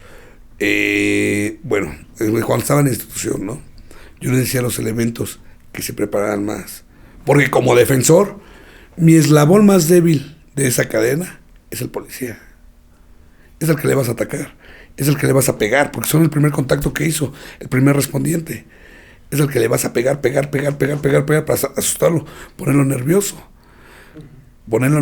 y te va a empezar a tartamudear. De verdad que he dejado elementos que no se pueden ni parar, de que los tensaste en el pleno juicio y se confundieron totalmente. Entonces sacamos unos estaban por robo con violencia, eran 3 personas, supuestamente los detuvieron acá por insurgentes, etcétera, fuera de un banco. Más adelante en un crucero también. Pedí las grabaciones del banco, salió con que la unidad, ellos fueron detenidos desde 1 hora antes en el banco y se fueron por eso. Porque entonces cuando tú me dices policía que los detuviste, ellos ni siquiera estaban ahí, ellos estaban detenidos de 1 hora antes y no hay antecedentes de que nos dijera que él estaba ya libre. Y los dejaron ir a los chavos. Y la verdad es que no robaron a los muchachos, nada más se pelearon porque se le pusieron al tú por tú al policía, sí, para una revisión. Estos chavos ven el carro sospechoso. Los chavos estaban en la fiesta, bajaron al cajero, salieron al cajero por dinero para seguir la fiesta, los abordan, revisión, porque se pusieron más bravos, muy salsas, pues vénganse. Les fabricaron que una persona que iba pasando les pidió el auxilio porque estaban robando. Y la persona casualmente era un policía que se hizo pasar por víctima. Entonces, todo esto estamos enfrentando como defensores. Todo eso. Entonces, los policías necesitamos trabajarlos más, pero y sensibilizarlos hacia la sociedad. Eso es lo que sí necesitamos. Y armarlos mejor porque sus medidas de protección también son seres humanos. También tienen que llevar dinero a casa. Tienen que llevar comida a sus hijos, ver a sus hijos y todo. Por mucho que sea un policía muy grosero con la gente. Yo no hablo de delincuente, porque hay de dos aspectos. El policía que sí le pega lo malo, ajá, y el policía que pues, es grosero nada más con la ciudadanía, pero pues él cumple con sus horarios, su dinero, su quincena, ¿no? Hay que sensibilizarlos por ese trato, porque de verdad necesitamos el acercamiento con la sociedad. ¿Qué te parece, Santiago? No, es canijo. ¿Y tú crees que aquí, por ejemplo, en el DF, con las cámaras del C4, que ese tipo de medidas ayudan a descender la criminalidad? Es que hay C4, C5, hay varios tipos. Sí, C4 lo relaciono. Bueno, igual se me fue ahí el programa. Es el C4 Jiménez. C4 Jiménez. Ajá. Es que son nombres de cómo le ponen a los circuitos cerrados de las cámaras. O sea, de hecho, esos son programas que conforme cada vez que llega un nuevo jefe de gobierno aumentan la cantidad de cámaras. y gracias a este aumento, por ejemplo, el de Antara, Ajá. sí pudieron seguir estos coches, ver dónde los dejaron. Son investigaciones que se ven mejor conformadas que antes. ¿Tú cómo ves este aumento de la tecnología? ¿Crees que hay más rendición de cuentas? ¿Crees que sí ayuda a descender la criminalidad? ¿Crees que es una amenaza contra nuestras libertades? Porque también, pues el Estado te está grabando. ¿Tú qué piensas de esto? Oh, muy bien, a todo dar, ¿no? De verdad que las cámaras sí ayudan muchísimo. Ayudan para los delincuentes y ayudan para defender en realidad a los inocentes. Para mí se me hace muy bien las cámaras. Al contrario, todavía faltan mucho más. Han hecho un buen trabajo en temas de seguridad. Creo que ha bajado mucho la delincuencia en la Ciudad de México. Va muy bien ese proyecto de seguridad. La verdad, yo estoy a favor. Claro, es Harfush, ¿no? Sí. Ajá. Y tú que has tenido mucho acceso a los penales que hay en el país, ¿en qué condiciones tú ves los centros de detención? ¿Están muy deteriorados? ¿Están sobrepoblados? ¿Cómo es la experiencia de una persona común que la meten en una prisión en México? Están sobrepoblados, muy triste su vida, porque definitivamente, pues por mucho delincuente que sea, no puedes meterlo en una celda con 20 personas, muy chica. Está muy mal el tema de los penales en México. Muy, muy mal. Entramos a Guadalajara, entramos a Guerrero, entramos a Tamaulipas, hemos entrado a varios penales y está muy mal. Muy, muy mal el tema de penales, definitivamente. Falta más meterle ahora a ese tema. ¿Y hay estados donde estén peor unos que otros o ves que es general que tienen los mismos problemas? El fuero común es el mismo problema siempre, siempre el común. El federal es más ordenado. El federal tiene mayor trato hacia los derechos humanos en el penal, más seguridad, más higiene, más todo. Ahí en el fuero federal sin problema. El problema es el común. En todos los está iguales. Unos más, otros menos, pero es la misma carencia. Sobrepoblación, malos tratos, higiene y pues sí, lo que es la corrupción dentro. Claro, porque y sacaron unas investigaciones en Imagen Televisión que hicieron como documentales adentro de los penales, lograron meter cámaras. Había reclusorios aquí en la Ciudad de México en los cuales vendían drogas abiertamente. Entonces había como un mercado, iban pasando ahí con la cámara y había gente, piedra, lleve su piedrita, se acercaba a preguntar, ¿en cuánto tienes la piedra, hermano? No, pues en tanto. Te sacaban un poco lo que es allá adentro. También lo primero que le cobran a una persona que está ahí encerrada es el pase de lista, que es como lo más básico de corrupción, que tienes que pagar una cantidad diaria solo para que anoten que tú estabas ahí, porque si no te ponen eso, creo que no te pueden reducir los años por buena conducta. ¿Todo esto es cierto? ¿Tú tienes contacto con este tipo de cosas? Pues mira, ya internamente como tal con mis clientes, sea el proceso de una semana o del término constitucional o el sujeción a proceso o lo que esté trabajando con ellos, en realidad yo lo interno ya no me meto más allá, porque ya sería mucho más complicado todavía para mí el tratar de sacarlo, estar lo legal, checando lo legal y todavía viendo humanamente qué le pasa adentro. Sí, claro, si sufre una situación inhumana, que por ejemplo tenga que tener un medicamento, un control, un tratamiento y no se lo estén dando, ahí sí, pero acudo con el juez. O sea, yo acudo con las instancias legales y hago los trámites legales para que mi cliente tenga su tratamiento, porque es un derecho fundamental. Entonces, te vas por esas vías. Pero ya en esas cuestiones de la corrupción, yo no me he metido mucho. No me meto mucho más allá de ellos. Tienen que ver esa situación. Definitivamente. Sí se sabe uno y se entera uno, pero no me consta muchas cosas. Tú no entras a las entrañas de los penales, tú No, llegas a cuartos donde locutorios. te entrevistas con ellos. Okay. Efectivamente, locutorios. Okay. Y la verdad, de ahí, pues, no nos han pedido dinero ni nada, ninguno de esos temas, ningún penal. Al contrario, nos tratan bien, etcétera, llegamos a locutorios y hasta ahí llegamos. Nosotros defensores ya no tenemos acceso más allá, ni a visitas, ni población, nada de nada. Yo no sé cómo esté dentro en realidad. Oye, ¿cuánta esperanza tiene alguien que es acusado, ya sea por verdad o por mentira, ¿no? Pero que sea alguien que no tiene dinero? ¿Cuánta esperanza hay de que sí le pueda solucionar su problema a un abogado de oficio? O sea, supongo que los abogados de oficio tienen un chingo de casos al mismo tiempo, ¿no? Entonces, a lo mejor no es que no le quiera poner atención a tu caso, pero tal vez no tiene tiempo, ¿no? Es imposible para él, pero este personaje que existe, o sea, realmente sí estos personajes sí llegan a sacar a alguien, sí te ayuda, pues ¿cuánta esperanza puedes tener tú cuando tu única defensa es una persona de oficio. Hay que reconocer que hay muchos abogados de oficio muy buenos, que también son apasionados con su trabajo. Pero esos me ha tocado ver que son los nuevos, los que son recientemente defensores públicos, de un nombramiento nuevo. La gente que llega con la idea nueva de trabajar para ayudar al pueblo, etcétera. Sí, sí. Esa gente es la más apasionada y la que después pasa lo que has comentado, el exceso de trabajo. A eso le sumas la arrogancia de que dicen que pues el sistema penal es el mismo, vamos a ir a lo mismo. No, cada asunto es diferente, aunque sea el sistema igual, cada asunto es diferente. Entonces, yo digo, hay abogados buenos, muy buenos, hay otros abogados que nada más se presentan y no dicen nada. ¿Cómo podría alguien identificar si su abogado pues le va a servir? En la forma en que defienda a su cliente ante el juzgado. Hay abogados, sean públicos o privados, que se quedan callados. Se quedan callados a lo que diga el juez y lo que diga la fiscal. No sabían o se les olvida que pueden argumentar para a favor del cliente. Tienen que defenderlo. Y si la teoría y los conocimientos de uno está el que así debe de ser y el juez toma parte, porque hay veces que toman parte, ya no es equitativo, ya no es neutral el juez. Y ya empieza a apoyar más a la fiscalía y a callarte, etcétera. Señoría, yo he sido multado por defender, me dicen que hasta impertinente. No me interesa. Mi cliente me pagó para defenderlo. Ajá, y tengo que defenderlo. Uh-huh. Y si no lo defiendo, ya no quedó en mí. Es decir, es lo que les comentaba desde el principio. Cliente, yo te defendí con todo, hasta me llevé quién sabe cuántas multas y arrestos, pero viste que te defendí. El juez fue el que determinó eso. Tengo un asunto de secuestro, tuvimos un asunto de secuestro en el oriente. Tengo uno en el mismo, lo que son el norte y en el oriente. Lo detienen por el del norte y de repente al año le ejecutan orden de aprehensión dentro del penal y vamos al oriente ahora. Ajá.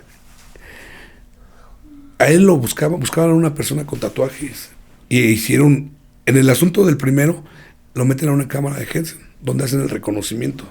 Otras víctimas de otro delito. Y dice, sí lo reconocí a él, por sus tatuajes, por esto, está bien. Esta cámara es que es un vidrio que no ves de los dos lados y del otro lado están las víctimas y paran a varios o solo ponen a uno. Supuestamente paran a varios con rasgos similares. Pero entonces, en el del norte estaban involucradas 3 personas, que es el flagrante, por el cual los agarraron supuestamente. Uh-huh. Llaman a otras víctimas que oye, ¿sabes qué? Tenemos a unos detenidos que igual le secuestraban de la misma forma de la que tú me comentaste. A lo mejor son los que te detuvieron, te secuestraron a ti. Va la gente. Sí, son ellos. ¿Por qué lo reconoces? Pues tenía un tatuaje en el brazo. ¿Sí? No, pues sí. Con eso fue en carpeta de investigación, se va al juicio, y en el juicio les pregunto, nuevamente dice, es que tenía un tatuaje. Le digo, ¿qué tatuaje tenía? O sea, tú viste que trae un tatuaje en el brazo, yo veo que trae Santiago uno en el brazo, pues no recuerdo la forma, pero trae algo verde y rojo, me acuerdo porque lo vi, me quedó flagrante que me puso la mano aquí con el cuchillo, el arma. Sí. O sea, no pude ver la figurita, pero vi que traía un rojo con negro. Ajá. O sea, no pequemos de genuidad, sí vimos. Lo dice la psicología del testimonio, ¿no? Entonces, ya le digo, me dice, no, pues que traía como una punta, etcétera, como una punta. Señoría, mi cliente quiere remitir su declaración. Tiene calor, quiere quitar su chamarra. No me dejó el juez que se quitara la chamarra. ¿Tiene calor mi cliente? Pues porque no trae tatuajes mi cliente. Ajá. No trae tatuajes. Paso esa audiencia. Alegatos de clausura, pero antes mi cliente quiere declarar. Dice el cliente, señoría, nada más, no sé de lo que se me acusa, pero busca una persona con tatuajes. Mire, yo tengo tatuajes, con su permiso. Es todo. Y le echaron 50 años de prisión. Le dieron 50 años de prisión porque el juez dijo, pero es que decían de otro involucrado también, ¿verdad? Señoría, el juicio no era sobre el otro involucrado, era sobre el mío. Sigue ahí ahorita. Sí, pero está en apelación. O sea, él se va a ir sin problema, se va de ese procedimiento, se va a ir. ¿Cuánto tiempo lleva ya? Ya llevamos 3 años ahí. ¿Tú sigues tratando su caso? No, hasta hace un mes no, porque pues la familia se desesperó. Ya no estaba dentro de mis manos, o sea, se vino la pandemia. Antes de la pandemia fue eso, fue durante la pandemia, fue lo de los años de pandemia, el año del procedimiento y luego la apelación a los de la UGA, unidad de gestión, creo que era la 6 del Recurso Oriente, se les olvidó mandar el expediente. O sea, apelamos, sí la tomó la apelación, pero se les olvidó mandar la apelación. Entonces ya cuando uno va, como defensor uno dice, pues ya la mandaron, espérate que resuelvan. Y estábamos esperando el otro procedimiento, o sea, fue un caso ahí, la familia se desesperó. Dices, no hay problema, mi trabajo se hizo bien y garantizo la salida de ese procedimiento a mi cliente. Entonces, estamos diciendo esas injusticias. O sea, ahí es donde ya no está el tatuaje. Tú buscas a una persona con tatuaje y estamos jugando a ella porque es la que reconocieron al principio y dijeron, tú eres la del tatuaje. ¿Y cómo me lo vas a juzgar? Entonces, esas son las cosas que nos presentan los defensores. Y cuando tú llegas a tratar con las familias, y si es una persona que sea culpable, luego pasa esto que hay familias en las que se da la criminalidad. También es peligroso luego tratar con las familias. También hay veces que se te acerca alguno de los miembros de la familia y dices, ay cabrón, esta gente es pesada. Sí, ajá, sí, como todo. Ajá. Pero por eso también tienes que saber cómo hablarles. O sea, hay muchos abogados que hablan, yo soy el que sé. No, a ver, tú no me digas, yo soy el que sabe aquí. Tú dame tanto, pagan tanto y yo hago todo. No, y no salen las cosas. Al contrario, dicen que así como te ves, te tratan, ¿no? Claro. Y sin ofender a nadie, pero si yo veo, identificar a la persona como es, pues me porto igual que él, o sea, sabe las palabras mágicas. ¿Qué pasó, carnalito? Pásale, a ver qué onda con esas compitas, qué onda, o sea, ya empiezas, no es rebajarte, porque no, también venimos de abajo. También yo vengo de abajo, yo vengo hasta de vender los tianguis cuando era niño. Entonces, sé el lenguaje que se debe de operar, ¿no? Abajo y arriba. Entonces, pero les hablas al igual, ¿para qué? Para que sientan también confiados. No les robas, si no se pudo no fue cosa tuya, pero se vio que atacaste, lo defendiste, ellos quieren que los defiendas. El día de mañana lo que ellos van a querer es que digan, mi abogado se la partió en el tribunal, pero el juez se pasó de listo. Entonces, y ya vamos con el federal y seguimos las instancias y buscamos su libertad, ¿no? Si hicimos buena chamba, pues va a dar buen resultado. Oye, ¿a ti te cae chamba generalmente por recomendación o te buscan en internet o cómo? Pura recomendación. Si yo no trabajo de internet. Nada trabajo. No tienes redes sociales. Sí, tenemos redes sociales. Me mandaste que tenías un TikTok ahí. Efectivamente tenemos TikTok, redes sociales, esto, pero muy rara vez trabajamos de recomendación. Yo lo recibo en mi oficina, te digo, tenemos videograbación, en sí tenemos por ahí contactos en otro edificio, en la parte de arriba tenemos unos amigos que son de investigación, o sea, yo aseguro mis escenarios. Ellos que son de investigación son investigadores privados, o sea que tú puedes ir con ellos y consígueme estos videos. Efectivamente. Ok. Sí trabajamos con gente de investigación. Oye, también estaría interesante entrevistar a alguno de ellos, no sé si le gustaría venir al programa. Yo me encargo de eso. Órale. Eso, hombre. Órale. No, es que está muy buena, hace buena chamba de campo. Debe ser buena chamba de campo. Es que pues, tenemos una plática así larga, amena, estaría muy interesante también conocer. Porque aparte a tienen esta que ir gente. tejiendo contactos, ¿no? El güey que me consigue esto, el güey que me consigue lo Sí, yo soy el peleonero, yo siempre voy a pelear con todo el mundo, ¿eh? Ellos son los que van a suavizar y a sacar cosas. Y con ellos, y tú también llegas a hacer tú por tu parte exámenes de ADN para demostrar que una persona no es culpable, presentas todo este tipo de cosas. Sí, es necesario como defensor. Si la fiscalía realiza sustracción o a través de la fiscalía, hablamos de una violación, ¿vale? Que digan que se encontró ácida fosfata, que pues, es conocida como el semen como tal.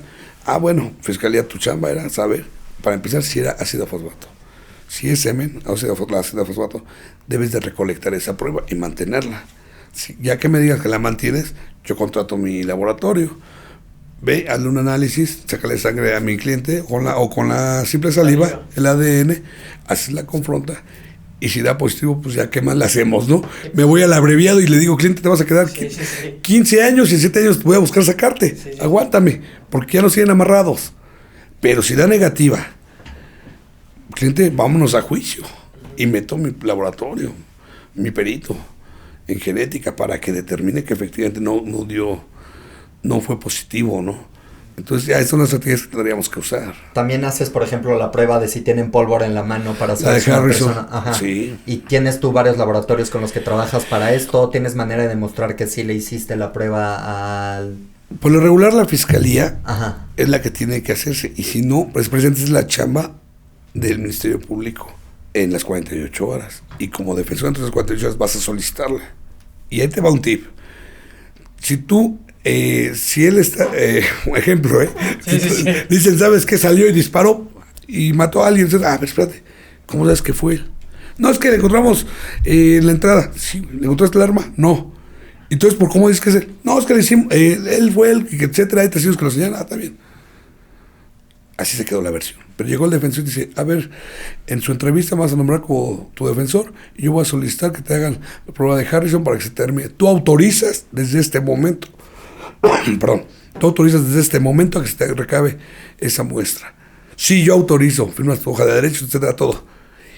Y si no te la hace la fiscalía y te lleva a judicializar, vámonos. O sea, son este tipo de trucos que tenemos que ir pidiendo. Y supongo que hay una lista de laboratorios autorizados o no. Sí, por lo regular, se habla, porque yo nunca la he visto, se habla de los laboratorios autorizados por los tribunales. No, ya agarras un perito que sí cuente con, ves sus credenciales, ¿no? Definen sus diplomados, cómo está su teoría, o cómo te explica él su dictamen, qué consiste, sus estudios, o qué lo avala. Sí, este es el bueno. Porque en realidad lo que busca el juzgador es que alguien le venga a decir de manera científica, la manera científica en palabras comunes, lo que estamos viendo. ¿Sí me explico? Sí. Por ejemplo, este es un vaso, sí, pero tienes que traer un perito que diga que este es un cristal de 1900 y tantos, etcétera, etcétera. O sea, su historia, que te cuente de él, que te haga del conocimiento. De eso tratan las periciales. Y hay peritos que conforman también la información para un caso, que tú llegas con el acusado y sabes que este cabrón ya se lo fregaron, que no va a haber forma de que salga porque le han encontrado perfectamente la evidencia, en fragancia eso, ajá. ¿Te ha pasado eso? Que esté también conformado que dices, este cuate ya no va a salir. Sí. ¿En qué caso más o menos que nos puedas comentar? Robos con violencia, o sea...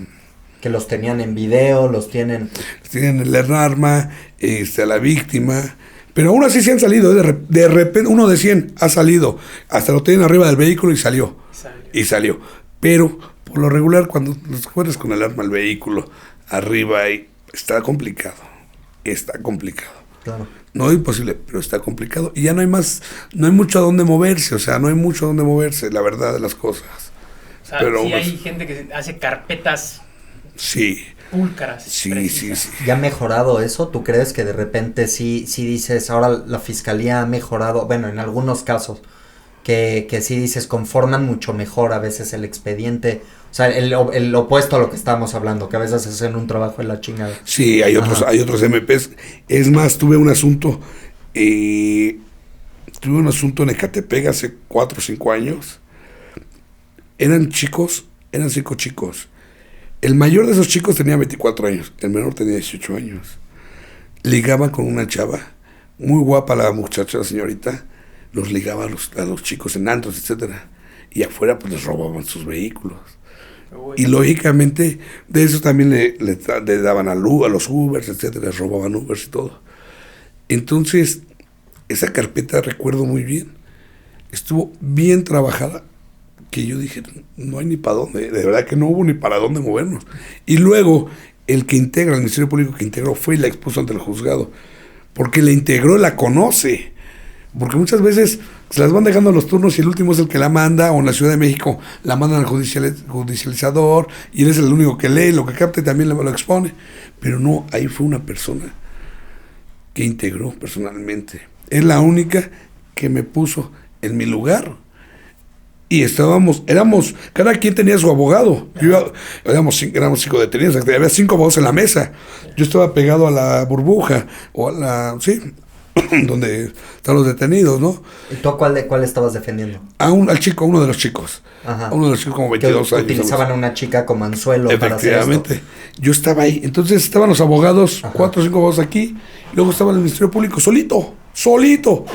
Pues ya llegó un momento en que todos los abogados están para atrás y él y yo ya estábamos así encarándonos. O sea, sí nos prendemos, pero ya no hubo por dónde.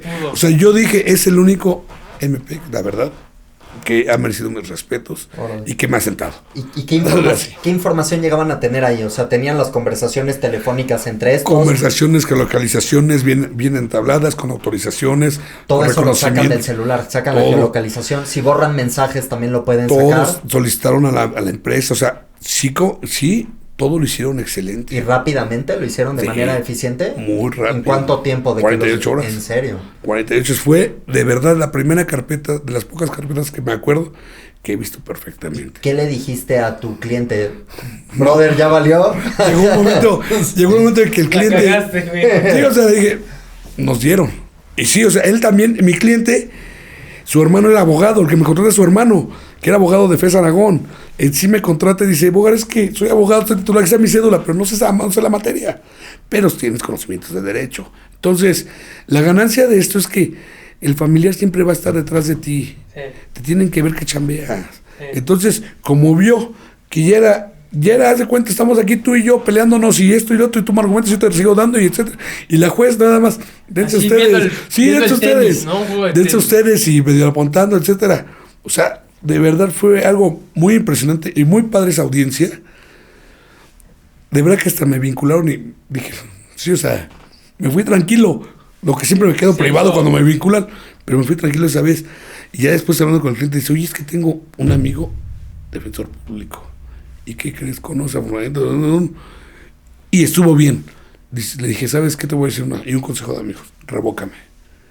No, ¿cómo crees? Revócame. Nómbralo a él. Haz todo para que le toque la carpeta. Te doy todo lo que necesites. Y al chico, por 2 robos con violencia, le dieron por cada uno 2 años y medio. Ya salió el chico ahorita. Oh. ¿Y se aventó los 5 años o por buena conducta puede salir antes? No, se aventó los 5 años. Pero 5 años igual en la grande está canijo. Bueno, para lo que se pudo haber aventado este cabrón en realidad. Sí, pero en realidad pudo haberse aventado más de 20 y tantos años, 30 y tantos años de prisión. ¿Y tú, qué es la pena más alta que te ha tocado que sí le tiren a un cliente tuyo y que veas el momento en el cual lo declaran culpable y que su vida se le ha acabado y ves a la familia? ¿Te recuerdas algún caso en particular? Porque si a alguien le tiran 20, 30 años, como ver a alguien que reciba esa noticia en vivo, es una experiencia que pocas personas van a tener. Que esa persona se ha arruinado la vida en ese instante.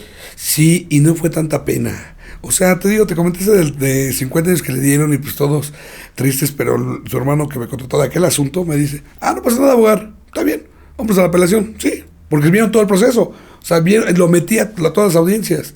O sea, vio toda la chamba. Tan seguros estamos que nos lo llevamos. Pero hay una persona que me quedó muy grabada. Y nada más le dieron 7 años de prisión. Pero ese señor ya era como de 60 años. Otro señor, que la hijastra lo acusaba de violación. En el procedimiento instructor, en el viejo sistema. Este asunto fue hace como 4 o 5 años, yo creo.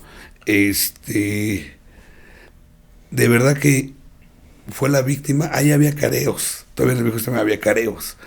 Entonces le pegamos duro a la víctima, a la mamá y todo, y terminó demostrándose que fue como por despecho ese asunto. Porque por la penalidad de la violación, sí le tocaba unos 15 años mínimo. El juez dice, le voy a dar 7 años. ¿Cómo crees? Derechos de menores, derecho de esto me va a venir todo encima. 7 años le dieron. Una persona inocente en la cárcel, 7 años de prisión. Entonces dices, ahí es cuando ves, todo se le acaba. Era viudo, recientemente se había fallecido su esposa, tenía una enfermedad, el señor ya era gente adulta, tenía que un hijo también discapacitado, tenía varias cosas que él estaba al tanto. Entonces dices, la vida se le acabó ahí. Claro. Lógicamente, seguimos trabajando y todo, pero pues ya no hubo más para sacar al señor. Me fui a apelación, amparo y todo, y no. Al contrario, sí nos dijeron que nos fue mucho bien y ya que le hicimos de emoción. Y sí, por la pena, yo lo dije. 15 años pudieron haber sido. Sí. Claro. Y la gente que logra luego salir del tambo después de tanto tiempo, ¿tú crees que salen más maleados? ¿Que es posible que puedan? Porque son centros de readaptación, en teoría. Uh-huh. ¿Tú crees que después de que una persona se avienta una pena de 7 años, tratando de sobrevivir en la cárcel, rodeado de otras personas con penas muy elevadas, ¿tú crees que esta gente se puede readaptar en la sociedad? ¿O que si es una escuela de criminalidad las cárceles? No, depende de la persona que esté adentro. Ajá. Sacamos a una persona de robo con violencia. Ajá. Le habían dado creo que 8 o 9 años. Y por él, cuando recién hizo de la amnistía, le pegamos por la amnistía y salió, nada más pasó 2 años en prisión. ¿Qué edad tenía esta persona? Como 19, 20 años. 19, 20 años, algo así. Y salió como a los 23 años, 24 años. Pero lo sacamos en amnistía. Entonces sí se logró el beneficio. Sale y él salió a trabajar directamente. Él salió, dice, es que yo voy a salir a trabajar, a generar lo que yo perdí. Él trabajaba en un ayuntamiento, en una administración. Y él se puso a trabajar. Dice, me acusaron injustamente, la penalidad fue muy mala, y aún así, no me quedo, yo tengo que ir a trabajar. O sea, todo depende de la persona. Claro, si la persona que entró, que le gusta lo fácil, adentro encuentra a los cuates, y sale, pues va a seguirle gustando lo fácil, ¿no? Pero si la persona, aunque haya cometido un error, porque todos estamos propensos a cometer un error en la vida, todos, todos, va de adentro, no quiere decir que va a aprender cosas malas. A lo mejor se conduce por el camino en bien. Uno de mis clientes está ayudando en la administración con los administrativos de un penal. Lo ven de azul, pero está en los administrativos. Le digo, oye, estás bien bañado, estás bien peinado, estás bien planchadito, ¿qué pasa contigo? ¿Estás en la cárcel? Dice, no, dice, lo que pasa es de que yo, por sus estudios precisamente, él estudia en Unitec, algo así, es egresado. Dice, a mí me dijeron, tú qué ahí abajo. Le dije, fue un error, esto y esto pasó. Bueno, entonces vamos a darte chamba aquí arriba. Y le dieron su chamba ahí arriba, está apoyando a los administrativos. Entonces, no quiere decir que va a salir con escuela de cárcel. Claro. Entonces, depende mucho de la personalidad de la gente, los cimientos que tenga la persona. Porque yo creo mucho en los cimientos. Porque también de los cimientos hay gente que nada más le gusta el peligro al papá, al abuelo, a la familia. Les enseñan aquí lo que hacemos es robar. Sí pasa. Sí lo hay, sí lo hay. Sí lo hay, que el papá pues está en el norte por secuestro, la mamá está en Santa Marta, a lo mejor por ese mismo secuestro, el hermano tenemos en el sur por robo con violencia, al primo por robo de autoparza. Dices, no, esa es una escuelita, ahí la escuela la tienen en casa, ¿no? Claro. Entonces, dices, ni modo, o sea, él sabrá, a mí me contó lo que les dije hace un rato, a lo que te dediques no me interesa. Claro. Tú me contratas para este asunto y te voy a sacar, o vamos a ver qué podemos hacer. Okay. Esa es la chamba. Y tú como persona, así esto es una pregunta como de moral que se me hace interesante. ¿Tú estarías a favor de la pena de muerte? No. ¿No? ¿Nunca? No. Ok. No, porque, les he comentado, hay gente inocente dentro. Claro. Hay gente inocente que fabricaron todas las pruebas. Claro. Y más en el viejo sistema. Ajá. En el que hubo mucha fabricación. Y la verdad, yo le preguntaba, bueno, va de la mano con una pregunta que le hice a un juez. ¿Qué siente usted al sentenciar a una persona que usted mismo tenía una duda si había hecho el delito o no? Y se quedó callada. Le digo, ¿por qué? Porque al sentenciarla o condenarla, su familia, su etcétera, fuente de trabajo y todo, al sentenciar a una persona, usted va a establecer una familia ya. ¿Qué siente? ¿Qué piensa? Y no supo qué contestarme. Ya después dice, bueno, yo recuerdo que sí ponderé bien las pruebas y nada más una prueba me hizo que sí me fuera por la condena. Digo, bueno, ¿y por qué no le puso entonces la más baja? Igual se quedó callado, cambió de tema mejor. Entonces, o sea, a lo mejor todos somos seres humanos, cometemos errores. A lo mejor el juzgador cometió mal el error también. Claro. O también, como igual que el juez que me dijo, es que es una menor, no puedo hacer más. Te entiendo, entonces dale la mínima para que tenga un beneficio posteriormente o a ver cómo lo sacamos. Y decirle al cliente, hablar con el cliente, mira cliente, pudo haberte dado tantos años, te dio la mínima. No, es que no quiero sacarse. Es lo más que yo puedo hacer. Si tú crees que mereces más, pues vete al amparo. Vete a apelación y amparo y una reposición de procedimiento y vas de nuevo. O sea, si yo la regué en algo, vas de nuevo. No, pues sí, ¿verdad? Fue la mínima, pues sí. O sea, entonces es cuando tratas de hacer acuerdos o buscar un beneficio, ¿no? Un procedimiento abreviado, etcétera. ¿Y conoces tú a los jueces que de repente tú estás en un juzgado y te toca un cliente y dices, no, nos toca este juez, ya nos cargó el pintor, trata... Por nombre, no los conozco. Yo creo que al igual que nosotros para ellos somos un abogado más, ellos para ¿Hay mí... muchísimos? Sí, ellos para mí igual son un juez más, etcétera. Ya vamos identificando los criterios de cada una, porque está la típica juez que le ayuda a los fiscales, está el otro juez que sí regaña a los fiscales, y sabes que de ahí te puedes colgar, está el otro juez que ni de uno ni de otro, él es equitativo y trata de resolver conflictos, controversias, según el delito. Entonces, hay, te manda un mecanismo alterno para que, por ejemplo, un robo simple, pues, oigan, están por ahí de un mecanismo alterno, a ver un receso para que platiquen, te prefieren, eso los jueces a veces, una solución. Entonces, yo no puedo determinar si por los jueces, por criterios, no. Sí vamos ubicándolos, pero en realidad la chamba es lo que se tenga para defender a nuestro cliente. Eso es lo que se denota. Si la riega, hay medios alternos que son las apelaciones o los amparos. Nada más, yo me manejo de esa forma. Claro, llega a haber casos de jueces que se corrompan con criminales y reciban dinero de ellos que tú sepas, o no tienes ni idea de que esto pase. Y son varias preguntas a la vez. ¿Y también tú crees que se podría reformar el sistema judicial para que fuera más eficiente? No he recibido, yo no me consta la situación de los jueces, definitivamente no. No tengo a quién señalar porque no me consta. A lo mejor se sabe mucho entre oídos y que si se presta, etcétera, con los amigos, pero no consta nada. Claro. No sé. Y no necesariamente tiene que ser una cosa de corrupción, porque si tú eres un juez en un, digamos, no sé, en un estado, en Morelos, que hay muchísima criminalidad, mucho crimen organizado, el estado como juez tampoco te puede garantizar tu seguridad. Entonces es más fácil, bueno, no es nada más así, ay, es que es malo y quiere liberar a los criminales. Es que si no lo haces, es plata o plomo, te van a matar también. Efectivamente, y Ajá. hay jueces que sí se toman muy a pecho el cargo, ¿no? Y te sentencio. Pero también he visto jueces que han sentenciado o han condenado o han vinculado a gente, pero les explican. O sea, es que todo está el trato de la gente. Siempre has dicho el trato de la gente. No, te voy a dar 50 años porque se comprobó que tú hiciste esto. No, o sea, no. A ver, mire, le explico antes que nada. Su pena es condenatoria, tantos años de prisión, pero no es la sentencia definitiva. Tiene un recurso, etcétera, etcétera.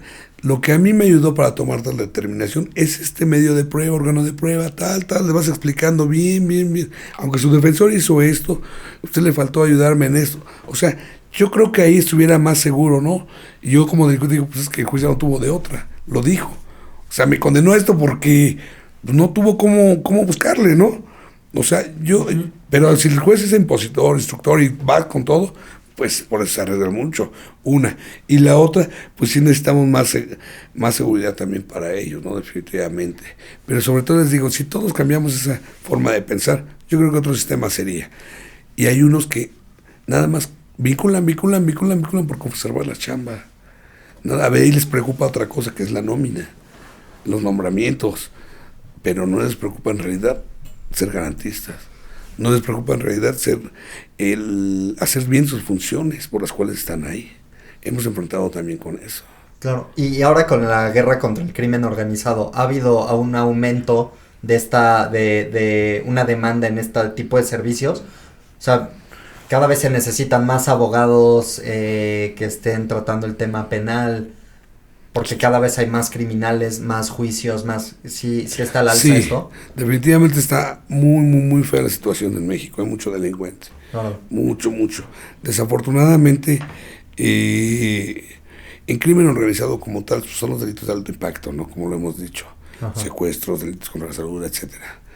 Pero ahorita lo que están metiendo mucho o están requiriendo mucho los servicios, pues es la gente que perdió su chamba, que dice, pues voy a ir a robar al de la combi, del transporte público, etcétera. Se está dando mucho el robo al transporte público, muchísimo. Robo a transeúnte, robo. Entonces, ese tipo de gente, pues también tenemos que ayudarle. Aunque a lo mejor no me va a pagar lo mismo que va a pagar uno de secuestro, tenemos que estar ahí, porque también tienen derecho a una defensa.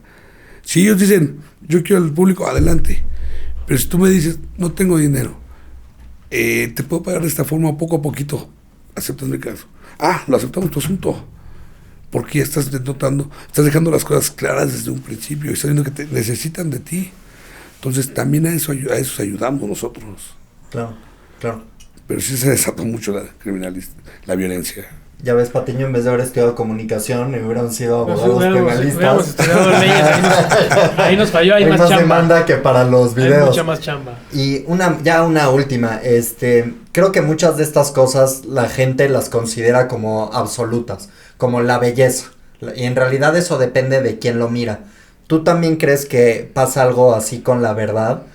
Que no existe una sola verdad, sino que cuando tú defiendes a uno de tus clientes, él tiene su propia versión de los hechos, la víctima tiene que es como una cuestión sobre el bien y el mal. ¿Tú crees que la verdad no es una cosa absoluta y que depende de quién la mira?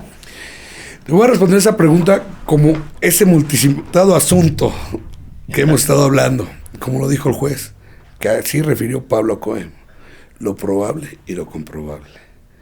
En el mundo fáctico probablemente sucedieron 1000 cosas, buenas o malas. Lo que en realidad vale son las pruebas que tenemos para enfrentar las situaciones. ¿Cómo ves con esa respuesta? La verdad no sabes cómo te agradezco la oportunidad de haberte podido entrevistar. Creo que la verdad el tema da hasta para mucho más. Muchísimas gracias por gracias a ustedes.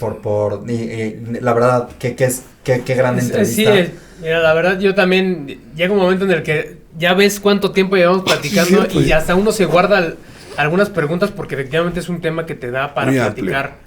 Días, ¿no? Sí. Muchas gracias porque la verdad también es luego complicado que la gente se abra tanto y tan fácil. Entonces, pues muy amena la plática, muchas gracias. No, gracias a ustedes por invitarnos, repito. Mira, yo soy de la idea de que, pues como no se trabaja más, no se esconde nada. Somos muy transparentes. Creo que notaron desde que llegué, soy muy a todo dar, dicen los chavos. Ajá. Entonces, así se trabaja con el cliente, darle la confianza. Dándole la confianza de verdad a ellos, vamos a trabajar bien en sus asuntos y vas de la mano con ellos, porque a veces necesitamos de los clientes que nos ayuden. Entonces, de sus familiares. Entonces, así somos nosotros y ese lema tenemos. Yo no tengo la varita, pero es la chamba, tengo que hacerla y voy a tratar de hacer lo que esté en mí. Abogado que llega a defender en un Porsche, lo único que significa es que cobra muy caro. Y ya, es lo único que significa. Tengo un amigo que sí llega, pero y dices, es que la gente se deja llevar. Sí. Entre más traigas oro, traigas fino, dices, es muy bueno. O así de cobrar. Ajá. Aunque te esté vendiendo testigos, porque te venden testigos. Yo conozco a un testigo que el ataque de Mau. Sí, lo puedes mover otra vez. Mau. Ya, nomás con que se apendeje. Es que lo tenemos que sacar por lo mismo. ¿Sí? Llega un momento en el que los abogados supuestamente te venden testigos, te venden documentos, te hacen todo. Entonces te están ayudando en realidad a otra historia, a crear otra verdad. Y tienen de lana, y al cliente a veces a la gente le gusta que le mientas. Claro. Y están felices ahí. Tú le das con la realidad y dices, ¿sabes qué? Estás bien enclavado, perdón la expresión, estás bien clavado, estás entusado, pero mira, vamos a hacer esto y puede que por ahí nos la llevemos. Como le dices eso, te dice, bueno, es que entonces le pago, no tengo dinero, ¿qué cree? No, pues es que discúlpame, pues no puedo, entonces ve con el que te dice que tiene la solución y te cobra $1 millón de entrada. Claro. Y viene a gusto la gente. Entonces, la idea es esa, no robar, no engañar a la gente como tal, bueno, más de no engañarla y sí ayudarle, porque de ahí, como se los dije, ese dinero es para que mis hijos coman, para que la casa esté bien, para todos mis gastos. Entonces, yo lo he dicho, yo como de mi despacho, de mi oficina y de mis asuntos. Y creo que lo vieron, soy muy apasionado. Sí, soy muy apasionado totalmente. Con mi trabajo. ¿Y dónde te pueden encontrar? ¿Dónde pueden buscarte? ¿Cuáles son tu página, tus redes? Nomás por si alguien llegara a requerir tu servicio. Claro que sí, mira, mi número directo personal es el 55 60 46 24 94. A través de redes sociales, el Facebook es Zamudio Firma Legal, es Lau, en inglés, porque la página sí me lo dio el usuario, Lau. Tenemos igual en TikTok, Zamudio Firma Legal, y pues quedamos ahí a sus órdenes. Perfecto. Correcto. Pues muchísimas gracias. Muchísimas gracias. Gracias a ustedes. Con gente bien. Puras pláticas con gente bien. El programa para la crema y nata. Nos vemos otra vez la próxima semana, Abraham. Nos estamos viendo. No olviden en compartirnos, darnos like, seguirnos. Suscribirse y todo lo demás. Esto también es como el negocio acá del licenciado. Es de boca en boca. Tienen que recomendar nuestro podcast, por favor. Y nos vemos la próxima semana. Muchas gracias. Gracias a ustedes. Hasta luego.